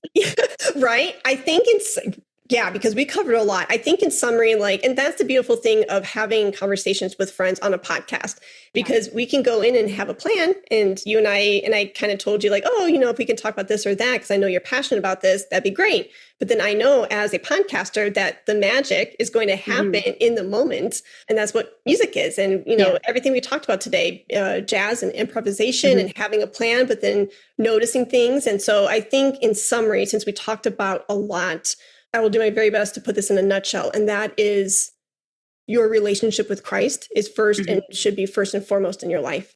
Absolutely. And if you have not made that surrender, if you have not invited him in, this is a wonderful opportunity to take it and to take these words and to take Kristin's and my testimony and other people in your life that love you oh so much. And take these words to the Holy Spirit and lay down your cross and ask Jesus to come into your life and be the Lord of your life. Yeah. Yep. And you're available for those people who are ready for that decision. And I am too. If someone wants to talk to me or anything, I'm more than willing to be open to that. So, it's not, and for those ears that are on the fence and they hear maybe something that is not of our intention, this is not a religious thing. It's a very intimate relationship with Jesus. Yeah. And it's the best relationship and the best decision you'll ever make for now and for eternity. And with that, he grows with you and you grow with him and you get to learn about his character and who he is and what he has done for you. And with that comes the wisdom that Kristin has been talking about, and that godly wisdom comes in and the Holy Spirit lives with you and he helps you to discern what is of him and not of him. Right. And with that, then you can start going to him with anything and everything that's on your heart, the good, the bad, the ugly, and everything in between, from health concerns to end of life with parents, to career changes, to I can't play my flute, to I have to wait 6 years for the next degree, to I'm going through these health problems. What do I do? And he will always be your best friend and savior to say, I am with you in the fire. You do not have to do this alone. And because of that, and because of that walk, he will show you tremendous, beautiful, miraculous things that you could have never even dreamed of for your life. And having that discernment of him saying maybe not the cookie, maybe the date, you start walking with him and you want to look more like Christ on a daily basis. Right. And because of that, the old patterns and your old life gets shedded away. And it's like what we're talking about too. This is more than that, but the diet and the old lifestyle and the old way of being gets shedded away. And then you get filled with what Kristin had said earlier, the spirit of peace, love, joy, gentleness, patience, forgiveness. And these are fruits of the Spirit. And it's all interconnected. We're talking about fruits of the Spirit of I have a spirit now of gentleness, and that is not me. That is completely of Christ. And with Kristin knowing and being my best friend in the entire world, she knows that I can be stubborn. She knows that I can be very adamant of this is what I want to do. But what Christ has done for me, and this is just a fraction of what he's done for me, has softened that stubborn spirit and shown me. And you're still stubborn when you need to be. And that's important. God doesn't just change us. He takes what's there and he defines how to use it, because stubbornness is good at sometimes. And then other times it's not. And that's where the discernment comes in. And being and looking more like Christ every day is the goal. Mm-hmm. And this is not from a place of being pious or being religious. It's two women coming together who have found each other because of our divine appointments and our purpose and our meaning in life and what we're called to do. To say that we're the first to say that we are imperfect on every level and we need Christ to fill that and to be the perfect one and our Savior in our life, because he covers us with his beautiful blood and his sacrifice. And when you walk with him, you start to look more like him. And these things that we're talking about, things that drain your energy, you can have that discernment and say, it's not for me. That's not godly. This is not, that's for my old life. I want no part of that anymore. And then you start filling your life up with beauty and beautiful things and people. And you start walking that divine appointment that God laid out for you before time even began. And you're in that pocket with him, and you get filled with the Spirit, and you get filled with your calling, and you feel in that pocket of going, this is why I'm here. This is my divine appointment, and praise be to God. And he will be with you through thick and thin, through it all. The darkest of my days where I didn't even want to be here on this earth, he was there with me. And I know you feel the same way, Kristin. He sees us through. And then the lessons he teaches you through that, and then how you come through the other side with him, then that's your testimony, and you can bless others. And so that's the totality of what we're talking about today. The core of it, and we're talking about a lot of different things with diet and things like this, but it goes back to the heart of that entire message that hopefully I was succinct with, so you can follow along like Kristin's and my heart and our mind and the trajectory and the hope and the want and the will that we have to relay these things to you in a very loving and friendly way. Yeah, absolutely. Amen. Yeah, amen. Well, much love to you. You too, Heidi. You have a family to take care of. Much love to your little boy. And he's not little anymore. He's 10 years old. Yeah. But much love to your family. And thank you so much for carving out time and sharing just your walk and your expertise. And it has really been a pleasure. And I'm glad we got to do this where people can be a fly on the wall and peek in. This is something I've been wanting to do with you for a really long time. And even last week when our conversation was like 10 minutes, because you were running up to the next thing, my heart was a little sad. I totally understood. And I was like, she has a life. But when I talk to you, people don't know this, but when I talk to you, it is a talking marathon. Yeah. So when I only talk to you for 10 minutes, I'm like, oh. So that's why I selfishly was like, Kristin, get on a podcast call. Like, yeah, we're kind of air quote podcasting, but it's more or less like, I need to talk to you. I know. But it's an intimate conversation between us that everyone else gets to hear. Yeah. And it's all laid out, and I wouldn't want it any other way. I love that. So you have a great weekend. We'll talk later about June 28th. And for those who are excited, who want to pick Kristin's brain that much more, she's going to be our fantastic guest in the Accelerator program that's going down on Saturday, June 28th, 2025. And we'll have her for an hour. And if anything from this conversation you want to unpack a little bit more, we'll have a live Q&A, and you can pick Kristin's brain more. And that will be a great time to come together. I'm looking forward to it. I'm very excited to meet your studio and the people on your podcasts and stuff. So thank you, Heidi. You're so amazing. Look at what you're doing with this. It's just incredible. You're touching the lives of so many people. So it's really beautiful to watch. Thank you, Kristin. I'm proud of you. Oh, thank you, Kristin. Yeah. Okay. Well, love you. I love you too. Okay. Bye. If this episode stirred something in you, don't let it stop here. Come join us Saturday, June 28th, 2025, from 12 to 1 p.m. Central Time for a powerful accelerator session with Dr. Kristin Caliendo. We're talking real growth, music, community, and the kind of confidence that lasts far beyond the stage. You belong in this space. The link to register is right in the show notes below. Go grab your spot now. Let's talk about Flute.